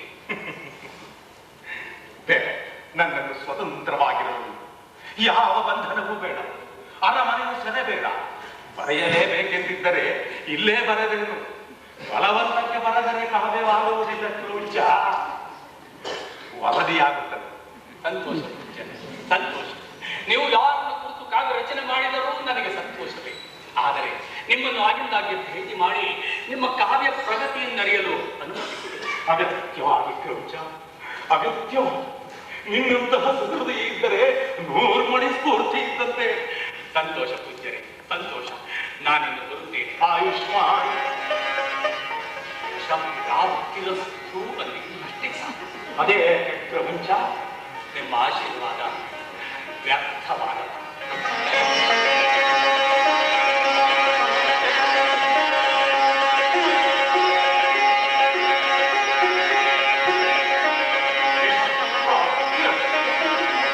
ಯಶೋವಂತನ, ಯಶೋವಂತನ. ಆದಿಕವಿಗಳಿಗೆ ಪ್ರಣಾಮಗಳು. ಓ ಋಷಿಶೃಂಗರು, ಅಭಿವಾದನೆ. ಇದೇನು ಪೂಜ್ಯರೇ, ತಾವು ನನ್ನನ್ನು ಆದಿಕವಿಯನ್ನೇ ಸಂಬೋಧಿಸುತ್ತಿದ್ದೀರಿ. ಇದು ವಾಗೀಶ್ವರಿಯ ಅಪ್ಪಣೆ. ಅಂದರೆ ಇಲ್ಲಿ ನಡೆದು ಹೋದ ಘಟನೆಗಳೆಲ್ಲವೂ ತಮಗೆ ತಿಳಿದಿವೆಯೇ? ಹೌದು, ಅದನ್ನು ತಿಳಿದೇ ನಾವು ವಾಗೀಶ್ವರಿಯ ಆಳತಿಯನ್ನು ತಮಗೆ ತಲುಪಿಸಿ. ಹಾಗಾದರೆ ನನ್ನ ಪಾತ್ರವೇನು? ಸೂತ್ರಧಾರರಾಗಿ ನಾನು ಕವಿಯಲ್ಲವಲ್ಲ. ಕಾರಣಿಕರಾದ ತಾವು ಕವಿಯಾಗಬಲ್ಲಿರಿ. ಅದು ಸರಿ. ಯಾವ ಕಥೆ? ಕಥಾ ಪ್ರಾರಂಭ ಹೇಗೆ? ಎಲ್ಲಿ ಮುಗಿಸಬೇಕು ಒಂದೂ ತಿಳಿಯದೆ ನಾರದರಿಂದ ತಮಗೆ ಗಾಯತ್ರಿ ಉಪದೇಶವಾಯಿತೆಂದು ಕೇಳಿದ್ದೇನೆ. ಹೌದು, ಗಾಯತ್ರಿ ಪ್ರೋಕ್ತರು ವಿಶ್ವಾಮಿತ್ರ ಮಹರ್ಷಿಗಳೆಂದು ತಿಳಿಯಿತು. ಈ ಗಾಯತ್ರಿ ರೂಪಾಂತರವಾದ ಸಾವಿತ್ರಿ ಮಂತ್ರಕ್ಕೆ ಋಷಿಗಳಾದ ವಿಶ್ವಾಮಿತ್ರರು ಕೌಸಲ್ಯಾನಂದನಿಗೂ ಪ್ರವರ್ತಕರಾದ್ದರಿಂದ ಶ್ರೀರಾಮಚಂದ್ರನೇ ಗಾಯತ್ರಿ ಪುತ್ರನಾದ ಪುರುಷ ಎಂದು ಹೇಳಬಹುದು. ಯಾರು ಈ ಶ್ರೀರಾಮಚಂದ್ರ? ಸಾಕೇತ ಪರಿಪಾಲಕ, ಅಯೋಧ್ಯೆಯ ಅರಸು, ಸೂರ್ಯ ವಂಶದ ದಶರಥ ಪುತ್ರ, ಕೌಸಲ್ಯ ತನಯನೇ ಈ ಶ್ರೀರಾಮಚಂದ್ರ. ಅವನ ಕಥೆಯನ್ನೇ ತಾವೀಗ ಕಾವ್ಯವಾಗಿ ಬರೆಯಬೇಕಾದದ್ದು. ಏನು? ರಾಮನ ಚರಿತೆಯನ್ನೇ ನಾನು ಕಾವ್ಯವಾಗಿ ರಚಿಸಬೇಕಾಗುವುದು. ಪೂಜ್ಯರೇ, ಕಥೆ ಹೇಗೆ ಪ್ರಾರಂಭಿಸಬೇಕು, ಪಾತ್ರಗಳು ಯಾವುವು, ದೃಶ್ಯಗಳು ಏನೇನು, ಅಂತ್ಯ ಹೇಗೆ ಎಂದು ನನಗೆ ತಿಳಿಯುವುದಾದರೂ ಹೇಗೆ? ಮಹಾಕವಿ, ಲೆಕ್ಕಣಿಗೆ ಹಿಡಿದೊಡನೆಯೇ ನಿಮಗೆ ಅವರವರ ಮನೋಗತಗಳು ಅವಗತವಾಗುತ್ತವೆ. ಈ ಆದಿಕಾವ್ಯದ ರಚನಾ ಕಾಲದಲ್ಲಿ ಭೂತ ಭವಿಷ್ಯತ್ ವರ್ತಮಾನದ ಕಥೆಗಳು ನಿಮಗೆ ಧ್ಯಾನ ಸ್ಥಿತಿಯಲ್ಲಿ ಗೋಚರಿಸುತ್ತವೆ. ನಿಮ್ಮ ವಾಣಿ ಶ್ರೀ ರಾಮಾಯಣದ ರಚನೆಯಿಂದಾಗಿ ಶಾಶ್ವತವಾಗುತ್ತದೆ. ಶ್ರೀರಾಮಚಂದ್ರನೇ ನಿಮ್ಮ ಕಥಾನಾಯಕ. ಮತ್ತೆ ಪ್ರತಿನಾಯಕ? ನಿಮ್ಮನ್ನು ಕಾವ್ಯ ರಚನೆಗೆ ಪ್ರೇರೇಪಿಸಿ ನಿಮಗೆ ಮೃತ್ಯು ರಹಸ್ಯವನ್ನು ಉಪದೇಶಿಸಿದ ಆ ಪೌಲಸ್ತ್ಯನೇ ನಿಮ್ಮ ಪ್ರತಿನಾಯಕ. ಏನು? ಕ್ರೌಂಚನೆ? ಹೌದು, ಪೌಲಸ್ತ್ಯನೇ ನಿಮ್ಮ ಪ್ರತಿನಾಯಕ. ಪೌಲಸ್ತ್ಯ ಕ್ರೌಂಚನಾದರೆ ಕಿರಾತ ಯಾರಾಗಬೇಕು? ಚರ್ಚೆ ಈಗ ಅನಗತ್ಯ. ಮಹರ್ಷಿ, ನಿಮ್ಮ ಸಹಾನುಭೂತಿ ಆ ಕ್ರೌಂಚನ ಮೇಲಿರುವುದರಲ್ಲಿ ನಿಮ್ಮ ಅಪರಾಧವೇನೂ ಇಲ್ಲ. ಆದರೆ ನಿಮ್ಮ ಸಹಾನುಭೂತಿ ಅವನತ್ತಲೇ ಒಲಿದರೆ ಕಾವ್ಯ ಪ್ರಯೋಜನ ಸಿದ್ಧಿಸದು. ಇನ್ನು ನಿಷ್ಕಾಮಿಯಾಗಿ ಕಾವ್ಯ ರಚನೆಗೆ ಉಪಕ್ರಮಿಸಿ. ನಾನಿನ್ನು ಬರುತ್ತೇನೆ.